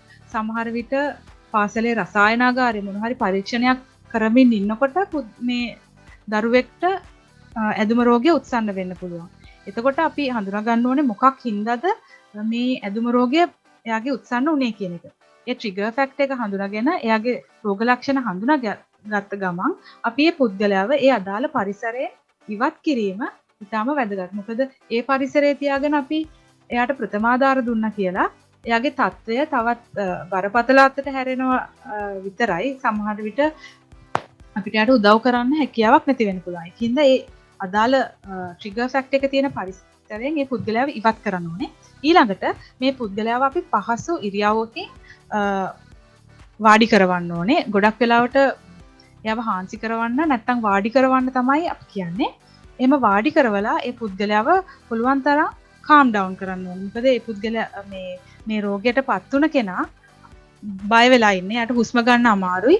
ඒ වගේ අවස්ථාවක එයාව පුළුවන් තරම් calm down කරන්න, බය අඩු කරන එක ඉතාම වැදගත්.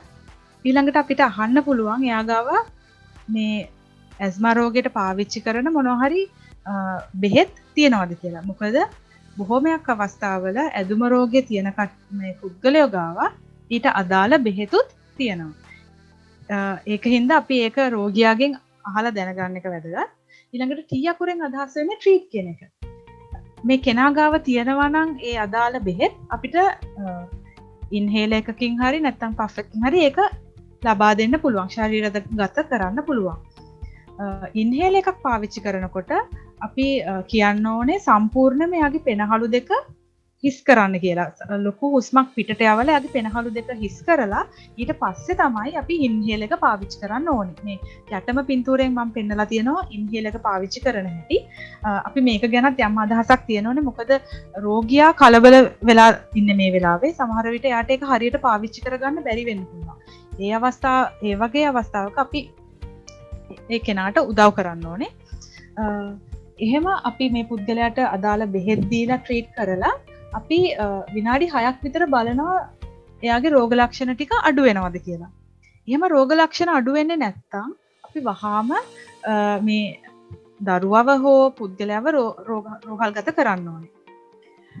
හදිස්සියවත් එයාගේ රෝග ලක්ෂණ ටිකෙන් ටික අඩු වෙනවා නම් අපි එයාව ක්ලෝස්ලි මොනිටර් කරන්න ඕනේ. එහෙනම් අකුරෙන් පෙන්නන්නේ මොනිටර් යාව ක්ලෝස්ලි මොනිටර් කරන්න ඕනේ. නැවත යාට ඇස්මා ඇටැක් එකක් එනවද, යාගේ රෝග ලක්ෂණ නැවත මතුවෙනවද කියන එක ගැන අපි ක්ලෝස්ලි මොනිටර් කරන්න ඕනේ.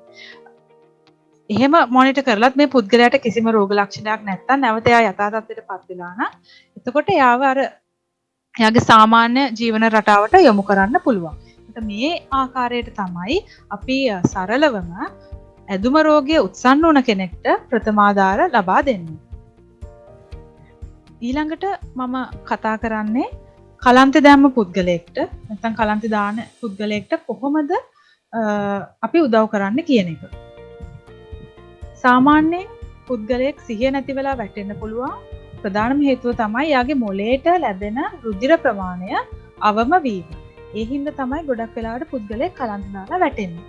එතකොට කලන්ත දැමීම ට්‍රිගර් කරන හේතුන් කීපයක් තියෙනවා. යම් පුද්ගලයෙක් අධික ලෙස මහන්සි වෙලා සිටිනවා නම් ඒ පුද්ගලයා කලන්ත දාන්න ඉඩ හැකියාවක් තියෙනවා. ඊට අමතරව සමහර කට්ටිය වේල් දෙක තුන කන්නේ නැතුව හිටියාම එයාගේ ශරීරයට ලැබෙන මේ ආහාර ප්‍රමාණය අඩු වීම හින්දා කලන්ත දාන අවස්ථා තියෙනවා. සමහර කෙනෙක්ගේ රුධිර පීඩනය ගොඩක් අඩු වෙනවා නම් ඒ කියන්නේ එයාගේ මොළයට ලැබෙන රුධිර ප්‍රමාණය අඩුයි. ඒ වගේ අවස්ථාවල අපිට හමු වෙනවා පුද්ගලයෝ කලන්තේ දානවා.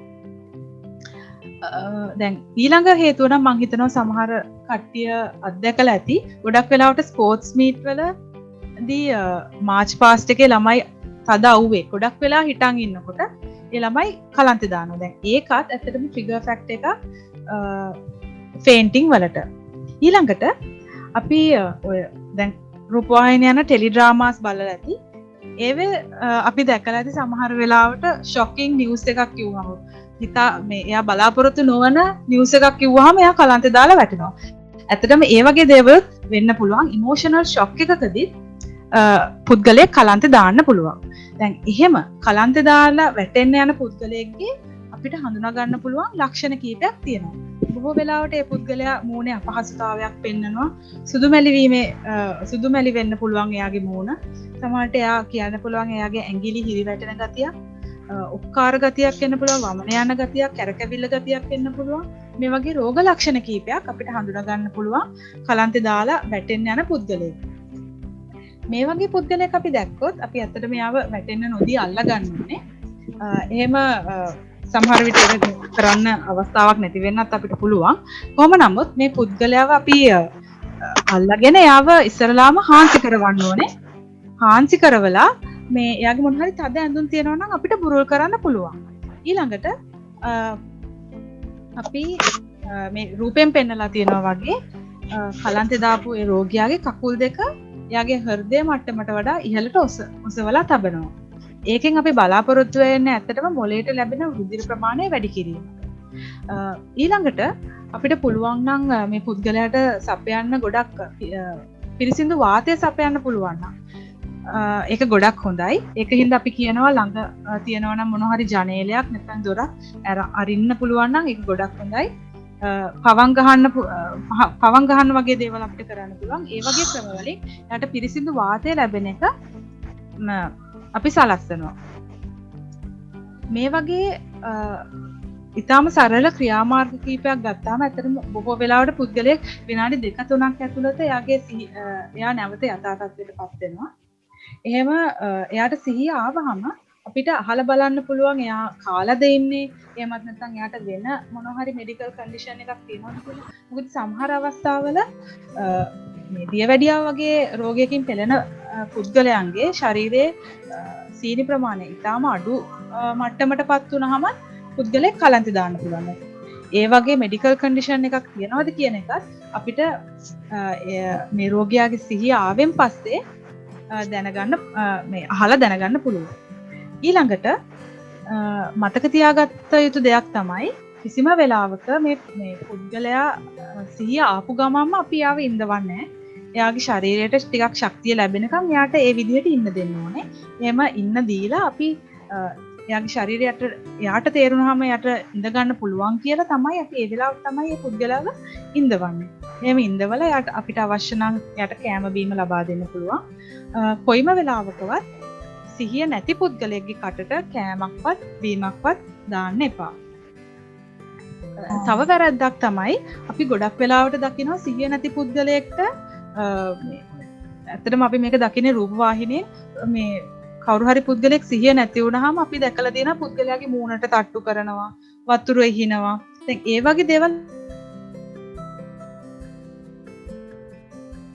තමයි අපි සාමාන්‍යයෙන් කලන්තේ දාපු පුද්ගලයෙක්ට ප්‍රථමාධාර ලබා දෙන්නේ. ඉතින් මම හිතනවා ඔයාලට යම් අදහසක් එන්නේ නැති කලන්තේ දාපු පුද්ගලයෙක්ට කළ යුතු දේවල් මොනවද නොකළ යුතු දේවල් මොනවද කියන එක ගැන ඊළඟට මම හිතුවා සීෂර්ස් නැත්තම් වලිප්පු රෝගී තත්වයකදී අපි මොකද්ද කරන්න ඕනේ කියන එක ගැන සාකච්ඡා කරොත් හොඳයි කියලා. සීෂ එකක් කියන්නේ නැත්නම් වලිප්පු රෝගී තත්වයක් කියන්නේ ඇත්තටම අපේ මොළයේ විද්‍යුත් ක්‍රියාකාරීත්වය සිද්ධ වෙන අසාමාන්‍යතාවයක් හින්දා ඇතිවන රෝගී තත්ත්වයක්.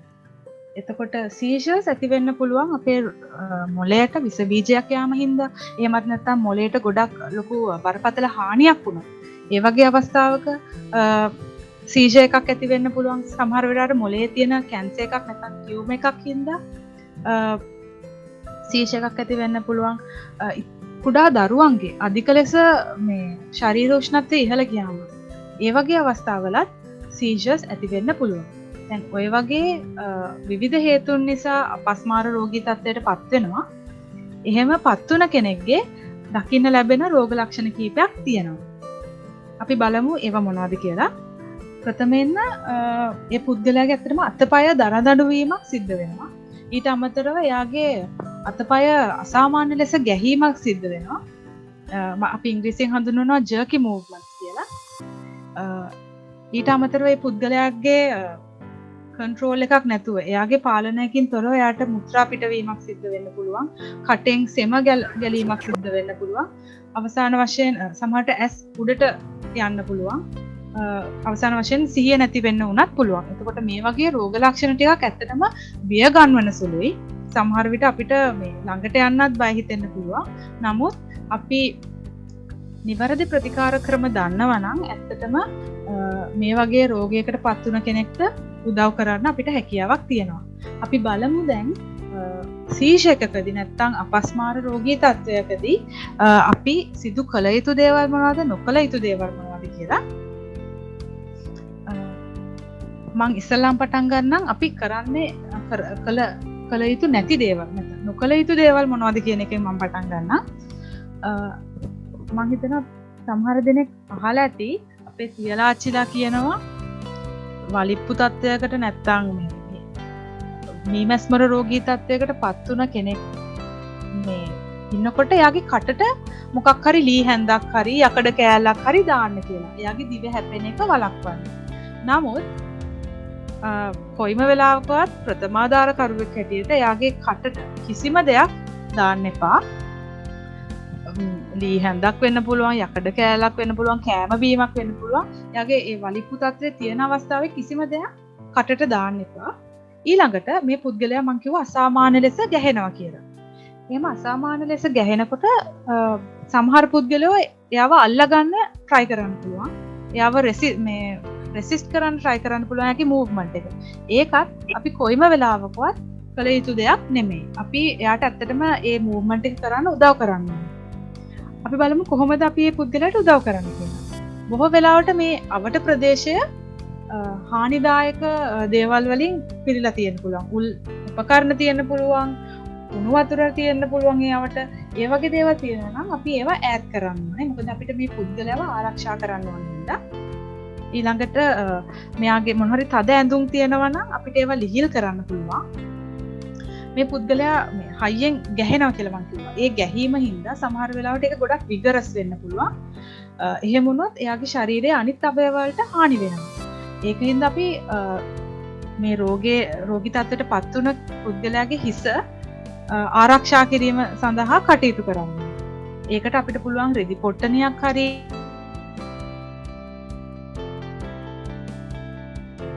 කටින් හරි තියලා එයාගේ ඔළුව ආරක්ෂා කරන්න.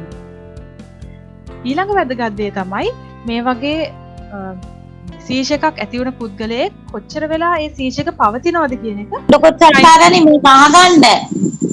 ටයිම් කරන්න ඕනේ. මේ රූපෙන් පෙන්වනවා මේ පුද්ගලයෙක් එයාගේ සීෂ එක කොච්චර වෙලා තියෙනවද කියලා ටයිම් කරන එක. ඒක ඉතාමත්ම වැදගත් දෙයක් ප්‍රථමාධාර දීමේදී. සමහර වෙලාවට මේ පුද්ගලයාගේ වලිප්පු තත්ත්වය විනාඩි 5කට වඩා වැඩි කාලයක් තියෙන්න පුළුවන්. එහෙම වැඩි කාලයක් තිබ්බොත් අපි වහාම යාව රෝහල්ගත කරන්න ඕනේ. ඊළඟට මේ වලිප්පු තත්ත්වය ටික වෙලාවකින් මග ඇරිලා යනවා. එහෙම මග ඇරිලා ගියාම එයාගේ කටේ මං කිව්වා කටෙන් සෙම ගලන්න පුළුවන්. එයාගේ ශ්වසන මාර්ගය අවහිර වෙන්න පුළුවන්. ඒකින්දා අපි එයාව අර මං කලින් කියලා දුන්න රිකවරි පොසිෂන් එකට හරවන්න ඕනේ. එහෙම කරලා එයාගේ කටේ තියෙන දේවල් එළියට ගලීම පහසු කරන්න පුළුවන් අපිට. ඊළඟට අපි මේ පුද්ගලයාව දන්නේ නැත්නම් හිතන්න අපි පාරේ යනකොට මේ වගේ පුද්ගලයෙක් අසනීප වෙලා ඉන්නවා දැක්කොත් අපි මේ පුද්ගලයාගේ අනන්‍යතාව තහවුරු කරගෙන එයාව රෝහල්ගත කිරීමට කටයුතු කරන්න ඕනේ. මොකද සමහර විට ඒක බරපතල රෝගී තත්ත්වයක් නිසා ඇතිවෙන වලිප්පු තත්ත්වයක් වෙන්න පුළුවන්. ඒකින්ද ඒ පුද්ගලයාව අඳුරගෙන එයාව රෝහල්ගත කිරීම වැදගත් වෙනවා. එතකොට මම කතා කරා අපි සීෂකකදී කළ යුතු දේවල් මොනවද නොකළ යුතු දේවල් මොනවද කියලා. අපි දැන් බලමු එක මම හිතනවා වීඩියෝ එකකින් බලුවොත් තවත් පැහැදිලි වේවි. If you suspect someone is having a seizure, it's important to protect them from harming themselves during the fit. Clear away any potential dangerous objects like hot drinks or sharp objects. Don't restrain or move them. Make a note of the time when the seizure started and how long it lasts. Protect their head by placing something soft underneath or around it, like a towel, and loosen any clothing around their neck. Once the seizure has stopped, open their airway and check their breathing. If they're breathing, put them into the recovery position.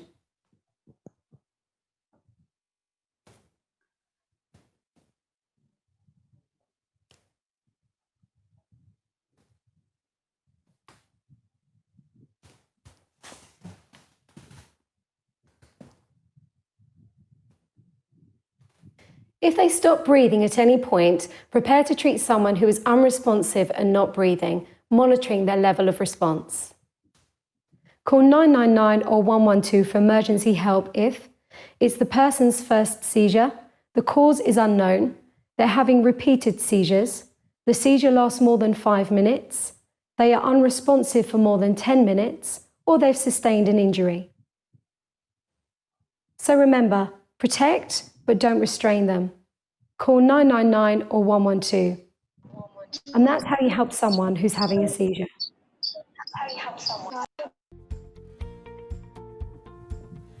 අපි මේ කොටසේ කතා කරන අන්තිම මාතෘකාව choking නැත්නම් උගුරේ මොකක් හරි හිර වුණාම අපි ලබා දෙන ප්‍රථමාධාර ගැනයි මම මේ මාතෘකාව යටතේ කතා කරන්න බලාපොරොත්තු වෙන්නේ.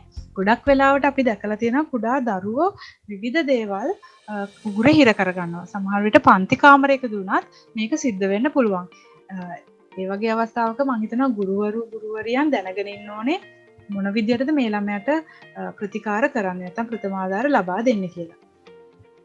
කුඩා දරුවා ඇත්තටම ඕන දෙයක් හිර කරගන්න පුළුවන්. උගුරේ කෑම වෙන්න පුළුවන්, පොඩි සෙල්ලම් බඩු වෙන්න පුළුවන්, බොත්තම් නැත්නම් කාසි, සමහර ඉරේසර් කෑලි වගේ දේවල් උගුරේ හිර කරගන්නවා. මෙහෙම හිර කරගත් මොකක් හරි දෙයක් උගුරේ හිර වුණාම ඒ පුද්ගලයා යම් රෝගී ලක්ෂණ කීපයක් පෙන්නනවා. දැන් මේ පින්තූරෙන් පෙන්වන්නේ යුනිවර්සල් සයින් එක, චෝකින් වුණ පුද්ගලයෙක්ගේ යුනිවර්සල් සයින් එක. ඒ කියන්නේ අනිවාර්යයෙන්ම උගුරේ දෙයක් හිර වුණොත් යම් කෙනෙක් මේ වගේ එයාගේ අත් දෙක අරගෙන බෙල්ලෙන් බෙල්ල අල්ල ගන්නවා. එයා කහින්න උත්සාහ කරනවා. සමහර වෙලාවට එයාට හුස්ම ගන්න අපහසුයි, කතා කරන්න අපහසුයි, ගිලීම සිද්ධ කරන්නත් එයාට අමාරුයි. එයාගේ ශරීරයට ඔක්සිජන් ලැබෙන ප්‍රමාණය අඩු හින්දා එයාගේ මූණ සුදු මැලි වෙන්න පුළුවන්, තොල් නිල් පාට වෙන්න පුළුවන්. ඊට අමතරව එයාගේ මුහුණෙන් පැහැදිලි ලෙසම අපිට හඳුනා ගන්න පුළුවන් එයා අපහසුයෙන් ඉන්නේ කියන එක. ඒකට මේ ලක්ෂණ අඳුරගත්තාම අපි ඉක්මනට ප්‍රථමාධාර ලබා දීම ආරම්භ කරන්න ඕනේ. ඒකට අපි බලමු කොහොමද නිවැරදි ප්‍රථමාධාර ලබා දෙන්නේ කියලා. ඉස්සරලාම අපිට අහලා බලන්න පුළුවන් මේ පුද්ගලයාගෙන් ඔයාට කතා කරන්න පුළුවන්ද? ඔයාට කහින්න පුළුවන්ද? එහෙමත් නැත්නම් ගිලින්න හැකියාවක් තියනවද කියලා. එහෙම හැකියාවක් තියෙන කෙනෙක් නම් අපි කියනවා හයියෙන් කහින්න කැහැලා ඒ හිර වුණ දේ ඉවත් කරගන්න උත්සාහ කරන්න කියලා. නමුත් සමහර අවස්ථාවල ඒ පුද්ගලයාට ඒකට ඒ දේ කරන්න හැකියාවක් නැති වෙන්න පුළුවන්. එවැනි අවස්ථාවල අපි උදව් කරන්න ඕනේ ඒ උගුරේ හිර වුණ දේ එළියට ගන්න. මේකෙදි අපි භාවිතා කරන්නේ back blows නැත්නම් abdominal thrust කියන ක්‍රම දෙක. එතකොට back blows වලදී අපි කරන්නේ මේ උඩ පින්තූරෙන් පෙන්නනවා කොහොමද අපි back blows දෙන්නේ කියන එක. ඒකෙදි අපි මේ පුද්ගලයාව එක අතකින් අල්ලගෙන මදක් ඉදිරියට නමලා අපේ අනිත් අතෙන් එයාගේ උරපත්තට නැත්නම් shoulder blades දෙක අතර මැදට තදින් පහර 5ක් එල්ල කරනවා. එහෙම මේ back blows දෙනකොට සමහර විට ඒ උගුරේ හිර වෙලා තියෙන දේ එළියට එන්න පුළුවන්. නමුත් හදිස්සියවත් ඒ ක්‍රමයෙන් සාර්ථක වුණේ නැත්නම් අපි ඊළඟ ක්‍රමයට යනවා. ඒක තමයි abdominal thrust කියන්නේ. මේ යට පින්තූරෙන් පෙන්නනවා abdominal thrust දෙන විදිහ. මේකෙදි අපි රෝගියාගේ පිටිපස්සේ ගිහින් හිටගෙන අපේ එක අතක් මිට මොලවලා අනිත් අත ඒ මොලවපු අත අල්ලගෙන රෝගියාගේ උදරයේ මේ පෙකණියට මදක් උඩින් අත තියලා ඇතුළට සහ උඩට බලයක් එල්ල කරන්න ඕනේ. ඒක තමයි අපි හඳුන්වන්නේ abdominal thrust එකක් කියලා. මේ වගේ 5 පාරක් අපි සිද්ධ කරනවා. මෙහෙම සිද්ධ කරපුවා අතර බොහෝ වෙලාවට ඒ හිර වුණ දේ එළියට එන්න පුළුවන්. නමුත් අවාසනාවකට ඒකත් සාර්ථක වුණේ නැත්නම් අපි නැවත back blows ක්‍රමයට යනවා. අපි මේ ක්‍රම දෙක මාරුවෙන් මාරුවට දිගටම කරගෙන යන්න ඕනේ. හදිස්සියවත් මේ පුද්ගලයාගේ සිහිය නැති වුණොත් වහාම 19 යනකොට කතා කරලා රෝහල්ගත කරන්න ක්‍රියාමාර්ග ගන්න ඕනේ. දැන් මේ පින්තූරෙත් මම ඇත්තටම පෙන්නන්නේ කොහොමද අපි 5 back blows දෙන්නේ සහ 5 abdominal thrust දෙන්නේ කියන එක. අපි බලමු වීඩියෝ එකකින් මේක හරියටම කරන්නේ කොහොමද කියලා. If you think an adult or child is choking, ask them, are you choking? Cough it out. If they are coughing, encourage them to continue as they may be able to remove the obstruction. If they're unable to speak or cough, they need your help straight away. If coughing doesn't work, slap it out. Support the upper body with one hand and help them to bend forward. Use the heel of your hand to give up to 5 sharp back blows between their shoulder blades.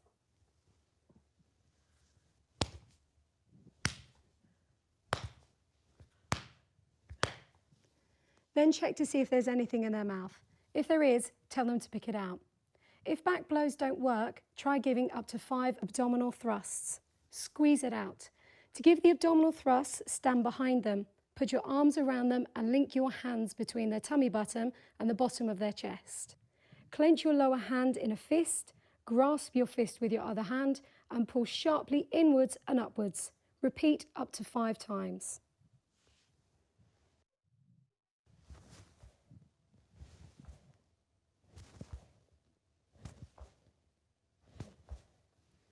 Check their mouth. If they're still choking, call 999 or 112 for emergency help. Use a speakerphone if you can. Keep repeating the 5 back blows and 5 abdominal thrusts until the blockage clears or help arrives. If they become unresponsive, open the airway and check their breathing. If they are not breathing normally, start CPR. So remember, if someone's choking, cough it out, slap it out, squeeze it out. If it's not cleared, call 999 or 112 for emergency help. Keep repeating the cycle. Start CPR if they become unresponsive, and that's how we treat choking. මං හිතනවා මේ යම් තේරුම් ගැනීමක් සිද්ධ වෙන්නේ නැති කියලා මේ වීඩියෝ එක බලලා මං ඊළඟ කොටසට යන්නම් මේ සාකච්ඡාවේ. මම මේ යටතේ කතා කරන්න බලාපොරොත්තු වෙන්නේ අපි ගොඩක් සුලභව අපිට මේ මුණ දෙන්න සිද්ධ වෙන හදිසි රෝගී තත්ත්වවලදී අපි කොහොමද ප්‍රථමාධාර ලබා දෙන්නේ කියන එක ගැන කතා කරන්න. මේ යටතේ මම හෘදයාබාධ සහ ආඝාත සම්බන්ධයෙන් විශේෂයෙන්ම කතා කරන්න හිතුවා. මොකද මේ රෝගී තත්ත්ව දෙක තමයි මුළු ලෝකෙම වැඩිපුර පිරිසක් මරණයටපත් වෙන්නේ සහ ඩිසේබල් වෙන්නේ. ඒක හින්දා මම හිතුවා මේ රෝග දෙක ගැන කතා කිරීම ඉතාම වැදගත් කියලා. ඊට අමතරව ගිලෙන් යන පුද්ගලෙක් අපි බේරගන්නේ කොහොමද? සහ පිරිසුම් තුවාලවලදී අපි කොහොමද ප්‍රථමාධාර ලබා දෙන්නේ කියන එක ගැනත් මම කතා කරන්න බලාපොරොත්තු වෙනවා. හෘදයාබාධ ගැන කතා කරොත් හැමෝම මේක ගැන අහලා ඇති. නමුත් මම හිතුවා යම් අදහසක් දෙන්න ඕනේ කියලා හෘදයාබාධවල පැතොෆිසියොලොජි එක ගැන යම් අදහසක් දෙන්න ඕනේ කියලා. මම මුලින්ම සඳහන් කළා අපේ හෘදය තමයි මුළු ශරීරයටම රුධිරය පම්ප කරන්න කියලා. නමුත් අපේ හෘදයට රුධිරය ලබා දෙන්න වෙනම ධමනි පද්ධතියක් තියෙනවා. ඒක අපි හඳුන්වනවා කිරීටක ධමනි කියලා. නැත්නම් coronary arteries කියලා.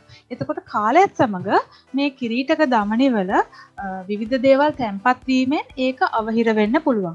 උදාහරණයක් ලෙස කොලෙස්ටරෝල්, ලිපිඩ වර්ග, කැල්සියම් වර්ග නැත්නම් සමහර වෙලාවට ලේ කැටි පවා හිර වෙලා කිරීටක ධමනි අවහිර වෙන්න පුළුවන්. දැන් මේ වගේ යම් අවහිරතාවයක් තියෙන පුද්ගලයෙක් මොන හරි බර වැඩක් කරන්න පටන් ගත්තොත් උදාහරණයක් ලෙස වේගෙන් ඇවිදින්න, දුවන්න නැත්නම් වේගෙන් පඩිපෙළක් නගින්න වගේ බර වැඩක් කරන්න පටන් ගත්තොත් මේ පුද්ගලයාගේ ශරීරයට අවශ්‍ය මේ රුධිරය සපයන්න හෘදයට සිද්ධ වෙනවා වේගෙන් ස්පන්දනය වෙන්න. නමුත් දැන් හෘදයට ලැබෙන රුධිර ප්‍රමාණය අඩු හින්දා එයාට අමාරුයි ඒක දිගටම කරගෙන යන්න. ඒ වගේ අවස්ථාවක මේ පුද්ගලයාට අධික වේදනාවක් හෘදයෙන් දැනෙන්න පුළුවන්. ඒ වේදනාව සමහර විට වම් අත දිගේ ඇඟිලි දක්වා විහිදෙන්න පුළුවන්. සමහර විට පිට ප්‍රදේශයට, හක්ක ප්‍රදේශයට, බෙල්ල ප්‍රදේශයට පවා ඒ වේදනාව පැතිරෙන්න පුළුවන්. නමුත් එයාට ඒ වේදනාව දැනුණ ගමන් එයා ඒ කරන වැඩේ නවත්තලා විවේක ගන්න පටන් ගත්තොත් එයාගේ වේදනාව ටිකෙන් ටික අඩු වෙලා යනවා. එතකොට ඒ අවස්ථාව අපි හඳුන්වනවා ඇන්ජයිනා තත්ත්වයක් කියලා. නමුත් ඇන්ජයිනා තත්ත්වයක් කියන්නේ heart attack එකක් නෙමෙයි. එතකොට heart attack එකක් කියන්නේ මොකද්ද? heart attack එකක් කියන එක මම පැහැදිලි කළොත් ඒක ගොඩක් දුරට ඇන්ජයිනා තත්ත්වයට සමානයි. නමුත් heart attack එකේදී ඇත්තටම වෙන්නේ ඒ කිරීටක ධමනියක් සම්පූර්ණයෙන්ම අවහිර වෙනවා. බොහෝ වෙලාවට රුධිර කැටියක් හිරවීම නිසා කිරීටක ධමනියක් සම්පූර්ණයෙන්ම අවහිර වෙනවා. එහෙම සම්පූර්ණයෙන්ම අවහිර වුණාම ඒ කිරීටක ධමනියෙන් රුධිරය සපයන හෘදේ මාංශ පේශියට රුධිරය සැපීම නැවතිලා ඒ ප්‍රදේශය මිය යනවා. එහෙම මිය ගියාම අධික වේදනාවක් දැනෙන්න පුළුවන්. ඒක ඇත්තටම පපුව මිරිකනවා වගේ නැත්නම් ලොකු බරක් පපුව මත තිබ්බහම ඇතිවෙන වේදනාවට සමානයි. ඒක වම් අත දිගේ ඇඟිලි දක්වා විහිදෙන්න පුළුවන්, පපුව ප්‍රදේශයට පැතිරෙන්න පුළුවන්, බෙල්ල සහ කම්මුල් ප්‍රදේශයට පැතිරෙන්න පුළුවන්. ඊට අමතරව මේ පුද්ගලයාට අධික ලෙස දාඩිය දමන්න පටන් ගන්නවා. ඒ වගේම එයා බය වෙනවා. සමහර වෙලාවට එයාට වමනේ ගතියක්, ඔක්කාර ගතියක් එන්න පුළුවන්. මේ සිහිතුන්ව ඇද වැටෙන්න පවා පුළුවන් heart attack තත්ත්වයකදී. නමුත් මම හිතනවාට ඔයාලට මේ ඇන්ජයිනා තත්ත්වය සහ heart attack කියන තත්ත්වයේ වෙනස තේරෙනවා ඇති කියලා. මොකද heart attack එක ඕනම අවස්ථාවක එන්න පුළුවන්. මේ පුද්ගලයා මේ මොන හරි වෙහෙස කර වැඩක් කරන්නම ඕනේ නැහැ heart attack එකක් එන්න. එයා නිදාගෙන ඉන්න අතරේ පවා heart attack එකක් එන්න පුළුවන්. අනිත් එක heart attack එකක් වේදනාව ආවහම එයා විවේක ගත්තා කියලා එයාගේ වේදනාව අඩු වෙලා යන්නේත් නැහැ. කොට මේ ප්‍රධාන වෙනස්කම් දෙක අපි හඳුනා ගන්නවා heart attack එකදී. ඊළඟට මම කිව්වා මේ හෘදයේ මාංශ පේශි ප්‍රමාණයක් මිය යනවා කියලා. මේ මිය යන ප්‍රමාණය ඉතා ලොකු ප්‍රදේශයක සිද්ධ වෙනවා නම් සමහර විට හෘද ස්පන්දනය නවතින්න පවා පුළුවන්. හෘද ස්පන්දනය නැවතුනහම අපි ඒක හඳුන්වනවා කාඩියක් අරෙස්ට් එකක් කියලා. නමුත් මතක තියාගන්න කාඩියක් අරෙස්ට් එකක් එන්න heart attack එකක් සිද්ධ වෙන්නම ඕනේ නැහැ. ඉලෙක්ට්‍රික් ෂොක් එකකදී නැත්නම් ඩ්‍රග් ඕවර්ඩෝස් එකකදී ගිලෙන්න යන පුද්ගලයෙක්ගේ පවා කාඩියක් අරෙස්ට් එකක් එන්න පුළුවන්. කාඩියක් අරෙස්ට් එකක් ආවම අපි දන්නවා අපි කරන්න ඕන ප්‍රථම ආධාර CPR පටන් ගැනීම තමයි අතරම කාඩියක් අරෙස්ට් එකදී අපි කරන්නේ. අපි බලමු කොහොමද ඇන්ජයිනා තත්ත්වයකදී නැත්නම් heart attack එකකදී අපි ප්‍රථම ආධාර ලබා දෙන්නේ කියලා. ප්‍රථමයෙන්ම මේ කරන්න ඕනේ මේ පුද්ගලයාව කලබල නොකර ඒ ඉන්න තැනම වාඩි කරන්න ඕනේ. semi sitting position එකේ වාඩි කරන්න කියලා තමයි අපි කියන්නේ. මේ පින්තූරෙන් පෙන්වන්නේ semi sitting position එකේ වාඩි කරවපු පුද්ගලයෙක්. මේ position එකේ වාඩි කරවලා මේ පුද්ගලයා පුළුවන් තරම් calm down කරන්න ඕනේ, බය අඩු කරන්න ඕනේ. එහෙම කරලා අපිට පුළුවන් අහන්න වගේ කපුවේ කොහේ මොන ප්‍රදේශයේද රිදෙන්නේ, මේ වේදනාව කලින් දැනෙලා තියෙනවද, එහෙමත් නැත්නම් මේ වේදනාවට ගන්න බෙහෙත් ඔයා ගාව තියෙනවද කියලා අහලා දැනගන්න පුළුවන්. මොකද ගොඩක් වෙලාවට heart conditions තියෙන patients ගාව ඊට අදාළ බෙහෙත් තියෙනවා. ඒ බෙහෙත් තියෙනවා නම් අපිට ඒව ගන්න උදව් කරන්න පුළුවන්. ඊට අමතරව එයාගේ තද ඇඳුම් තියෙනවා නම් අපිට බුරුල් කරලා එයාට හුස්ම ගැනීම පහසු කරන්න පුළුවන්. ඒ වගේම මේ ඊටමත් වැදගත් මේ වගේ පුද්ගලයෙක්ව අපි රෝහල් ගත කරන එක. ඒක හින්දා 1990ට කතා කරලා ගිලන් රථයක් ගෙන්වගෙන යාව රෝහල් ගත කිරීමට කටයුතු කරන්න ඕනේ. ඊළඟට මම දකින දෙයක් තමයි සමහර වෙලාවට දැන් ගිලන් රථයක් ගෙන ගන්න අවස්ථාව නැත්තම් අපි ගෙදර තියෙන வாகනයක වුණත් මේ පුද්ගලයාව රෝහලට අරන් යනවා. ඒක හොඳ දෙයක්. නමුත් අපි ගෙදර ඉඳන් වාහනේට ඒ පුද්ගලයාව ඇවිදන් අරන් එනවා. දැන් ඒක සිදු කළ යුතු දෙයක් නෙමෙයි. කොයිම වෙලාවකවත් මෙයාව තවදුරටත් මහන්සි කරන්න හොඳ නැහැ. ඒක හින්දා එයාව උස්සන් එන එක තමයි හොඳම දේ. ඉතින් මේ වගේ පියවර ටිකක් තමයි අපි heart attack එකක් ආපු පුද්ගලයෙක්ට නැත්නම් ඇන්ජයිනා එකක් ආපු පුද්ගලයෙක්ට අපි සිද්ධ කරන්නේ. ගිලන් රථයක් එනකන් අපි මේ පුද්ගලයා ළඟ රැඳිලා එයාව ක්ලෝස්ලි මොනිටර් කරන්න ඕනේ. හදිස්සියවත් එයාගේ හුස්ම ගැනීම නැවතුනොත් අපි CPR දෙන්න ලෑස්ති වෙලත් ඉන්න ඕනේ. මම හිතනවා දැන් ඔයාලට දැනගන්න ඇති දැනුමක් එන්න ඇති අපි හෘදයාබාධයකදී කටයුතු කරන්න ඕනේ කොහොමද කියන එක ගැන. ඊළඟට මම කතා කරන්නේ ස්ට්‍රෝක් නැත්නම් ආඝාත තත්ත්ව ගැන. ගොඩක් කට්ටිය හිතනවා ස්ට්‍රෝක් එකක් ඇති වෙන්නේ හෘදේ කියලා. නමුත් ස්ට්‍රෝක් ඇති වෙන්නේ ඇත්තටම පුද්ගලයෙක්ගේ මොළයේ. මොළයට රුධිරය සපයන රුධිර නාල තියෙනවා. ඒ රුධිර නාලයක් ලේ කැටියකින් හිරවීම නිසා හරි රුධිර නාලයක් පිපිරී යාම නිසා හරි යම් ප්‍රදේශයකට මොළයේ යම් ප්‍රදේශයකට රුධිර සැපීම අඩාල වීමෙන් ආඝාත තත්ත්වයක් ඇති වෙනවා. එතකොට ආඝාත තත්ත්වයක් ඇති වුණාම එවැනි පුද්ගලයෙක්ගේ අපිට දක්නට ලැබෙන ලක්ෂණ කීපයක් තියෙනවා. පළවෙනි එක තමයි අධික හිස රදයක්. එයාට එකපාරටම එන අධික හිස රදයක් ඇති වෙනවා. ඊට අමතරව එයා හරිම ව්‍යාකූල තත්ත්වයට පත් වෙනවා. සමහර විට අපිව අඳුර ගන්න බෑ. පවුලේ කට්ටියව අඳුර ගන්න බෑ. එයාට අවට පරිසරය එයාගේ සුපුරුදු පරිසරය එයාට අඳුර ගන්න බැරි තත්ත්වයකට පත් වෙනවා. සමහර විට එක ඇහැක් හරි ඇස් දෙකේම හරි පෙනීම අඩු වෙන්න නැත්නම් පෙනීම නැති වෙලා යන්න හැකියාවක් තියෙනවා. ඊට අමතරව එයාගේ සමබරතාව ගොඩක් වෙලාවට සමබරතාව නැති වෙලා එයා වැටෙන්න පුළුවන්. දැන් ඔය වගේ ලක්ෂණ ටිකක් තමයි අපි ආඝාත තත්ත්වයකදී නැත්නම් ස්ට්‍රෝක් එකකදී දකින්නේ. එතකොට මේක අඳුරගන්න අපි අනුගමනය කරන ක්‍රමයක් තියෙනවා ෆාස්ට් ක්‍රමවේදය. ඒකේ F අකුරෙන් හඳුන්වන්නේ ෆේස් කියන එක. අපි දන්නවා ආඝාත තත්ත්වයට අපි සාමාන්‍ය ව්‍යවහාරය භාවිතා කරන්නේ අංශභාග රෝගී තත්ත්වය කියලා. ඒ වචනයෙන්ම තේරෙනවා අපේ ශරීරයේ එක පැත්තක් පණ නැති වී යාමක් තමයි සිද්ධ වෙන්නේ. එතකොට මේ ෆේස් කියන එකෙන් ඒ ස්ටෙප් එකේදී අපි බලන්නේ පුද්ගලයාගේ මූණේ යම් ප්‍රදේශයක් පණ නැති වෙලා තියෙනවද කියන එක. ඒක පරීක්ෂා කරන්න අපි මේ පුද්ගලයාට කියනවා hina වෙන්න කියලා. ස්ට්‍රෝක් එකකට ලක් වෙලා ඉන්න පුද්ගලයෙක් නම් එයාගේ අර පණ නැති වුණ පැත්තෙන් ඒ ප්‍රතිචාරය දක්වන්න එයාට හැකියාවක් නැහැ. එතකොට අපිට අඳුර ගන්න පුළුවන් ස්ට්‍රෝක් එකක් ඇති වෙලා තියෙන බවට. ඊළඟ ස්ටෙප් එක තමයි ඒ අකුරෙන් හඳුන්වන්නේ ආම් කියන එක. මේ පියවරේදී අපි කියනවා අත් දෙකම සමාන පරිදි ඉහළට උස්සන්න කියලා. එතකොට එක පැත්තක් පණ නැති වෙලා නම් එයාට එක අතයි හොඳට උස්සන්න පුළුවන්. අනිත් අත එයාට උස්ස ගන්න බැරි වෙනවා. එතකොට ඒකෙනොත් අපි අඳුර ගන්නවා ස්ට්‍රෝක් එකක් ඇවිල්ලා තියෙන කියලා. අවසාන පියවර තමයි S අකුරෙන් හඳුන්වන්නේ ස්පීච් කියන එක. මේ පියවරේදී අපි එයාගේ මොන හරි ප්‍රශ්නයක් අහන්න පුළුවන්. නැත්නම් එයාට මොන හරි වාක්‍යයක් කියන්න කියලා කියන්න පුළුවන්. මොකද සමහර විට අපි අහන ප්‍රශ්නේ එයාට තේරුම් ගැනීමේ හැකියාව නැති වෙලා තියෙන්න පුළුවන්.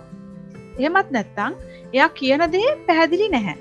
වචන එක්කෝ පැටලිලි සහගතයි. ඒ වගේ අපිට හොඳටම අඳුර ගන්න පුළුවන් ලක්ෂණයක් එයාගේ ස්පීච් එකේ අපිට පේනවා. දැන් ඔය ක්‍රම තුනෙන් අපි ඉක්මනට අඳුර ගන්න ඕනේ මේ කෙනාට ස්ට්‍රෝක් එකක් නැත්නම් ආඝාත තත්ත්වයක් ඇති වෙලා තියෙනවා කියලා. එහෙම අවස්ථාවක අපි පුළුවන් තරම් ඉක්මනට 1990ට කතා කරලා ගිලන් රථයක් ගෙන්නගෙන මේ රෝගියාව වහාම රෝහල්ගත කරන්න ඕනේ. අවම වශයෙන් පැයක් ඇතුළතවත් රෝහල්ගත කිරීම ඉතාම වැදගත්. මොකද මං කිව්වා මුලින්ම ස්ට්‍රෝක් එකකදී අපේ මොළයේ සෛල මිය යනවා. ඒක හින්දා අපි පරක්කු වෙන්න ඒ මිය යන ප්‍රදේශය මිය යන සෛල ප්‍රමාණය වැඩි වෙනවා. ඒක හින්දා පුළුවන් තරම් ඉක්මනට අපි මේ රෝගයට පත් වුණ කෙනාව හොස්පිටලයිස් කරන්න ඕනේ.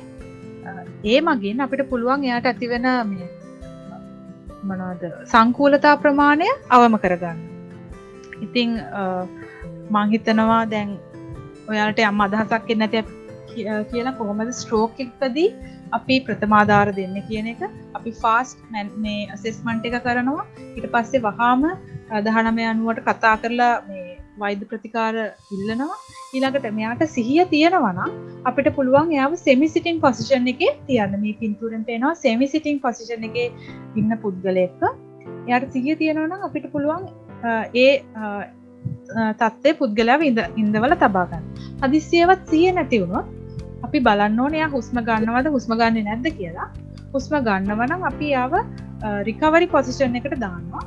හුස්ම ගන්නේ නැත්නම් අපි වහාම CPR පටන් ගන්න බලාපොරොත්තු වෙමින් ඉන්නවා. දැන් ඔය ආකාරයට තමයි අපි ආඝාත තත්ත්වයකට පත් වුණ පුද්ගලයෙක්ට ප්‍රථමාධාර ලබා දෙන්නේ.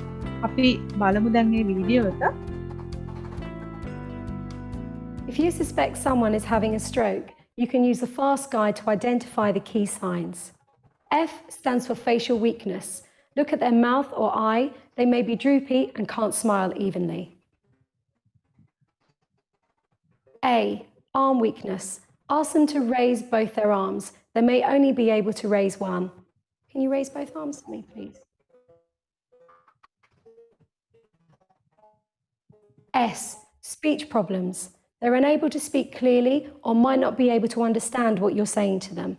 Ask them a question such as, what is your name? Can they respond appropriately? Can you tell me your name, please? T, it's time to call 999 or 112 for emergency help and tell them you suspect a stroke after using the FAST guide. While waiting for help to arrive, keep them comfortable, supported and reassure them. Do not give them anything to eat or drink because it may be hard for them to swallow. Keep monitoring their level of response until help arrives. If they become unresponsive, prepare to treat for an unresponsive casualty. So remember, to help someone who has had a stroke, use FAST. Facial weakness, arm weakness, and speech problems means it's time to call 999 or 112 for emergency help. And that's how you help someone who's having a stroke.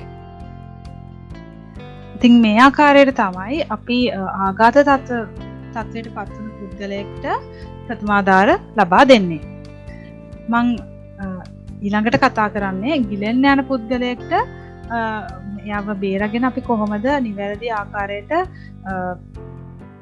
First aid දීලා ඒ පුද්ගලයාව බේරගන්න කියන එක. අපි ගොඩක් වෙලාවට ප්‍රවෘත්තිවල අහලා තියෙනවා ගිලෙන්න යන පුද්ගලයෙක්ව බේරගන්න ගිහිල්ලා එයත් මිය ගිහිල්ලා තියෙන අවස්ථා ගොඩක් අපි අහලා තියෙනවා. ඉතින් මේකෙදි මම ඉස්සෙල්ලාම කියන්න කැමතියි අපි අපේ ආරක්ෂාව සලස ගන්න ඕනේ. ඒක හින්දා අපිට පීනන්න හැකියාවක් නැත්තම් අපිට යම්කිසි ගිලෙන පුද්ගලයෙක්ව බේරා ගන්න හැකියාවක් නැත්තම් අපි වතුරට බහින්න හොඳ නැහැ. අපිට කරන්න පුළුවන් හොඳම දේ තමයි ඒ අවට තියෙනවා නම් මොනවා හරි රෝප් එකක් වගේ ලණුවක් වගේ දෙයක් නැත්තම් පාවෙන මොනවා හරි ද්‍රව්‍යයක් ඒක ඒ ගිලෙන්න යන පුද්ගලයා වෙත විසික් කරලා ඒ මගින් මේ පුද්ගලයාව ගොඩට ඇදලා ගන්න පුළුවන්. එහෙමත් නැත්නම් ඒ අවට ඉන්නවා නම් ලයිෆ් ගාඩ් කෙනෙක් අපිට පුළුවන් ඒ පුද්ගලයාගේ උදව්වෙන් මේ ගිලන මේ කෙනාව ගොඩට ඇදලා ගන්න. ඉතින් මේ ක්‍රමයට ගිලෙන්න යන පුද්ගලයෙක්ව අපි බේරගෙන ඊළඟට කරන්න ඕනේ අපි වහාම 19 යනුවට කතා කරන්න ඕනේ. මේ පුද්ගලයාට සිහිය තිබ්බත් සිහිය නැතත් එයා අපි 19 යනුවට කතා කරලා වෛද්‍ය ප්‍රතිකාර ලබා දීමට උත්සුක වීම ඉතාම වැදගත්. ඊළඟට අපි ABC ක්‍රමය අනුගමනය කරනවා. නැත්නම් එයාවේ breathing circulation බලන්න ඕනේ. මේකෙදි අපි එයාවේ එක චෙක් කරනවා, ශ්වසන මාර්ගය චෙක් කරනවා, මොනවා හරි බාධා වීමක් තියනවද කියලා. ඊළඟට බලනවා මේ කෙනා හුස්ම ගන්නවද නැද්ද කියන එක. එතකොට හුස්ම මේ සිහිය නැතුව ඒත් හුස්ම ගන්නවා නම් අපිට එයාව රිකවරි පොසිෂන් එකට දාන්න පුළුවන්. එහෙම දැම්මම බොහෝ වෙලාවට කටෙන් වතුර හරි මොනවා හරි සෙම වගේ දේවල් ගලන්න පුළුවන්. එතකොට රිකවරි පොසිෂන් එකට දැමීමෙන් ඇත්තට මේක උදව්වක් වෙනවා. ඒ ශරීරයේ හිර වෙලා තියෙන දේවල් එළියට ගලාගෙන ඒම සඳහා. හදිසියවත් මේ පුද්ගලයාට සිහියක් නැහැ. හුස්ම ගන්නෙත් නැත්නම් අපි වහාම CPR පටන් ගන්න ඕනේ. නමුත් මේ වගේ අනතුරකට පත් වෙන කෙනෙක්ගේ CPR ලබා දෙනකොට අපි කියනවා ඉස්සරලාම rescue breaths 5ක් දීලා CPR පටන් ගන්න කියලා. සාමාන්‍ය විදිහට CPR කරන්නේ rescue breaths 5ක් දීලා ඊට පස්සේ තමයි අපි normal CPR එක පටන් ගන්නෙ. දැන් ඔය වගේ තමයි අපි ගිලෙන්න ගියපු පුද්ගලෙක් බේරගෙන ප්‍රථමාධාර දෙන්නේ. ඊට අමතරව අපි සැලකිලිමත් වෙන්න ඕනේ මේ පුද්ගලයාගේ ශරීර උෂ්ණත්වය ගොඩක් වෙලාවට අඩු වෙලා තියෙන පුළුවන්. මොකද එයා වතුරේ හිටපු හින්දා. ඒකින්ද අපිට හැකියාවක් තියෙනවා නම් මොන හරි උණුසුම් බ්ලැන්කට් එකක් හරි ඇඳුමක් හරි මේ යොදාගෙන එයාගේ ශරීරය ආවරණය කරන්න ඒක වඩාත්ම හොඳයි. ඊළඟට අපි හිතමු මේ කෙනාට අපි නිවැරදි ප්‍රතිමාධාර දුන්නෙන් පස්සේ එයා නැවත යථා තත්ත්වයට පත් වෙනවා කියලා.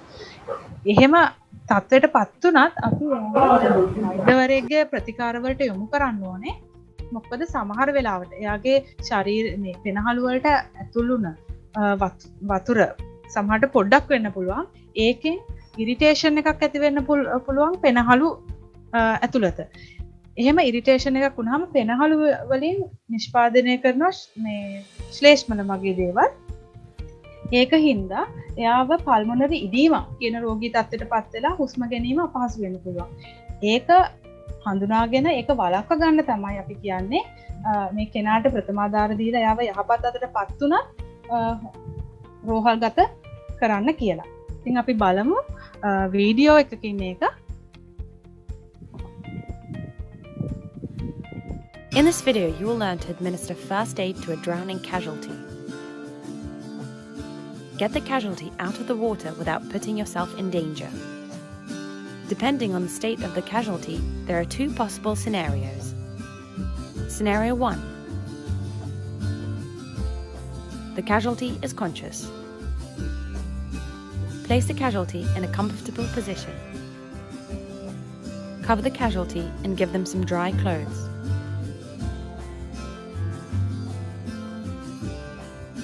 Alert the emergency services since the victim will have to be examined in all cases. Scenario 2. the victim is unconscious and unresponsive. Lay the casualty on their back.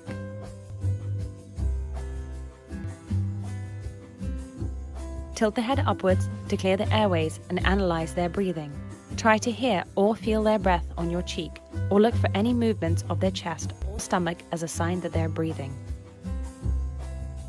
Alert the emergency services.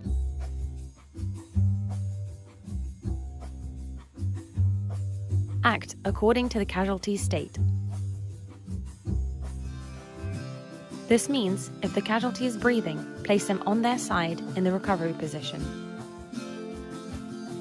Cover and monitor them until the emergency services arrive. If they're not breathing, ask for someone to go and find a defibrillator. While waiting, begin cardiopulmonary resuscitation, altering 30 chest compressions with 2 rescue breaths. If you do not know how to give mouth-to-mouth, only perform chest compressions at a rate of 2 per second.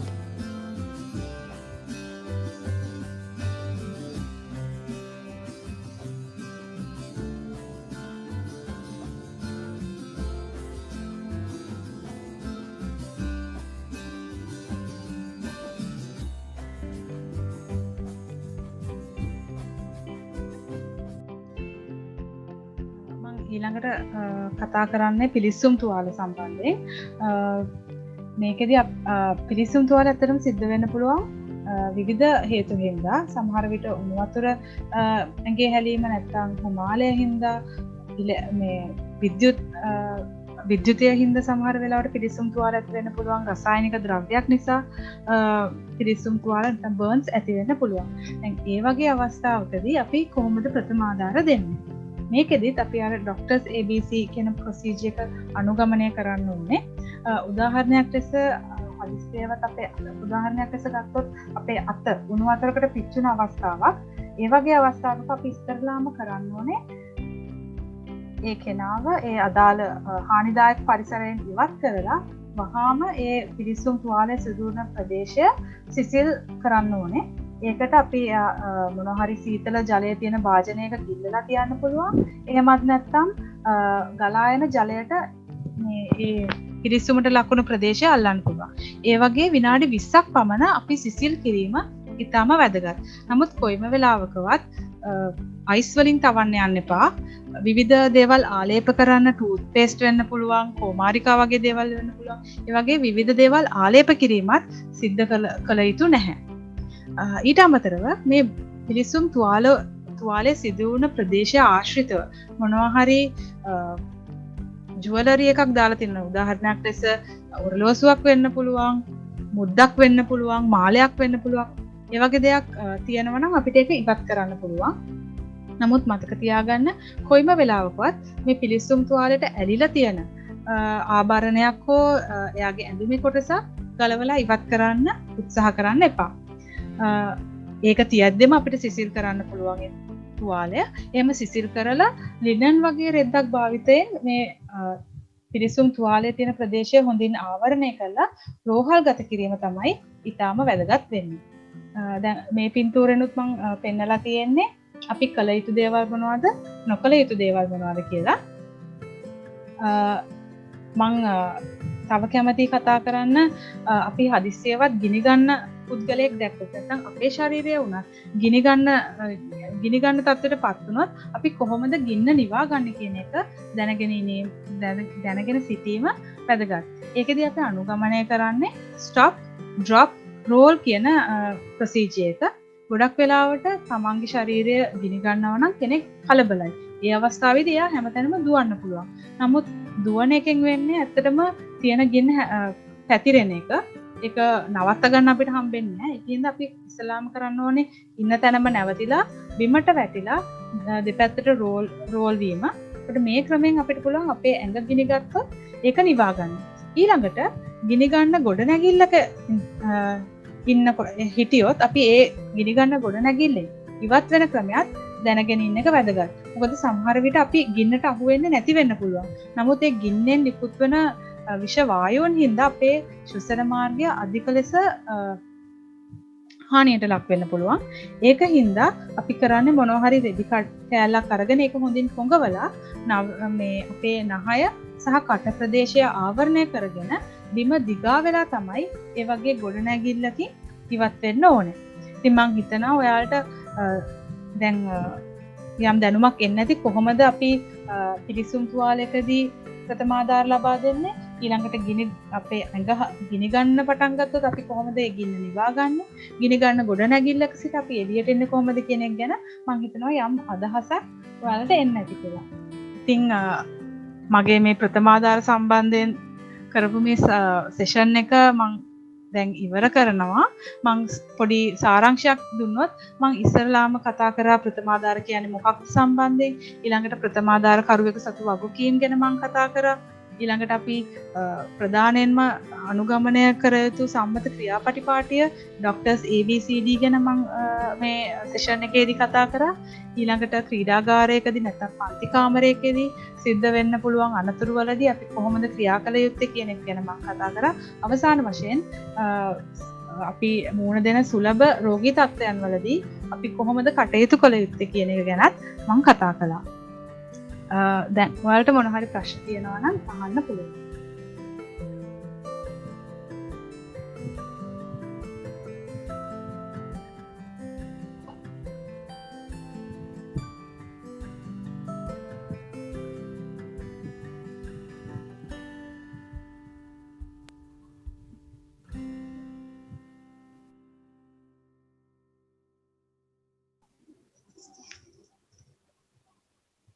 If any member of the audience wishes to ask any questions or clarify any doubts, please feel free to proceed.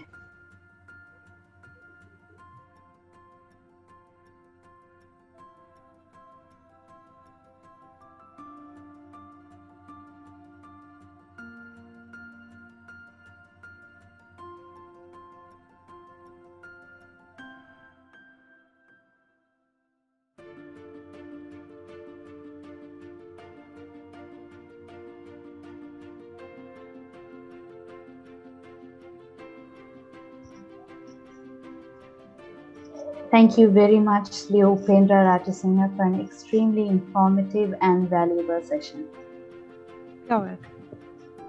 To move on with the program, I now invite the guest of honor of this evening, the President of the Leo District 306C2, Leo Rahul Attanayaka, to speak a few words.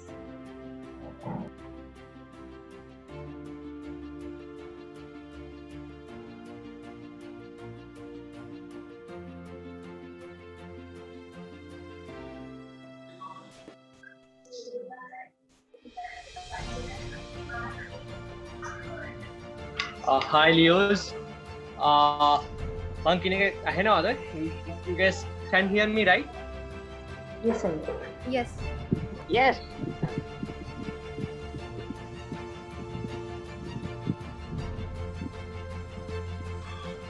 Oh yes. I was in this session. I got few calls, so I had to join like twice, thrice. But even then, I was there most of the time. And to tell honestly about this session, it was very, very important, and it had a lot of in detail regarding our physical, and our how we can, face a situation. It can be anything, anytime. So I think Upendra did a great job. I think she actually explained everything in detail. So first of all, I would like to thank the club president, our Gavin Malli and the entire team of Asia Grammar International School for organizing such an event, because at a time where we see a lot of projects, online projects are being done, this project was very, very meaningful. Very meaningful in the sense it would like help everyone. අපේ සිංහ සමාජයේ සිංහයන්ට වේවා ලියෝන්ලට වේවා හැමෝටම. So again, great stuff guys. Job really well done.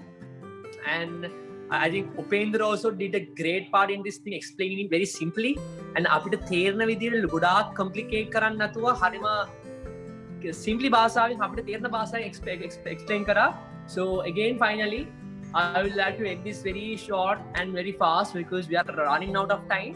So job well done again, CEOs of Asia Grammar School, and make standard එක තියාගන්න, and I wish you guys all the very very best.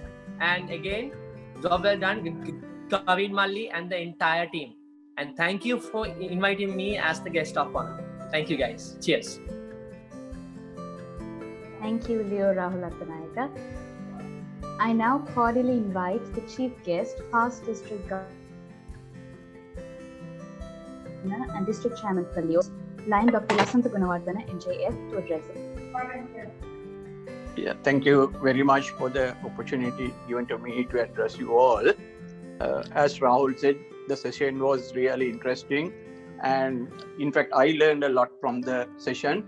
So, Leos did not stop by Corona, and we are working even with the pandemic situations, and this is the capabilities of our Leos.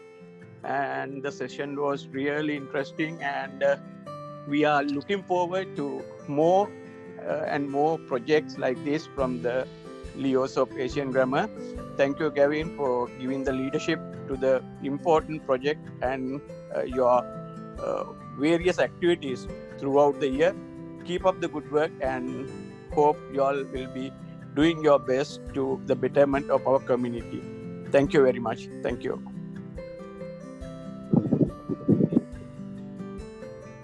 Thank you, Governor.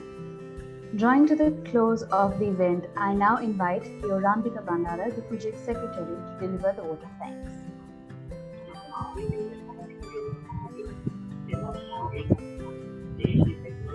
A warm and graceful evening to our most valued Honorable Chief Guest, Leo District 306C2, Chairman for Leos, PDG Dr. Lasantha Gunawardana, MJF, Guest of Honor, Leo District 306C2 District President Leo Rahul Attanayaka, our most valuable invited guests, ladies and gentlemen. It's my privilege to offer thanks on this occasion and acknowledge the contributions of those who worked really hard on making this day a reality. On behalf of the Leo Club of Asian Grammar School, I extend a really hearty vote of thanks to our chief guest, Leo District 306C2, Chairman for Leos, PDG Dr. Lasantha Gunawardana, MJF, and the guests of honor, Leo District 306C2 District President Leo Rahul Attanayaka, who spared time from their busiest schedule to grace this occasion. We are all inspired by your great words. I would like to express our sincere thanks to the session conductor of today's program, Leo Upendra Rajasinghe, for being here today and sharing your knowledge with us. Next, I take this opportunity to thank distinguished guests for today, the Principal of Asian Grammar School, Dr. Thusari Koralage, the Lions Club President of Nugewda City, Lion Malavi Nuwan, Leo Club Advisor, Lion Charit D. Silva, for gracing our event with your presence. A huge thanks to the Leo Club of Asian Grammar School for organizing this program, and I would like to thank the Lions Club of Nugewda City for their immense support. Last but not least, we are very thankful for the teachers of Asian Grammar School, the Leos and the non-Leos, and all the other participants of these events for joining us with this evening. It is a great pleasure. Thank you very much. Thank you, Leo Rambika. With that, we have successfully completed the first ever virtual first aid program organized by the Leo Club of Asian Grammar School and our sponsoring Lions Club of Nugewda City. We most sincerely hope that all who joined added something valuable to their life. So the next time someone close to you is in need of first aid, you can be the hero and help save their life. Thank you all for joining. Stay safe and have a good night.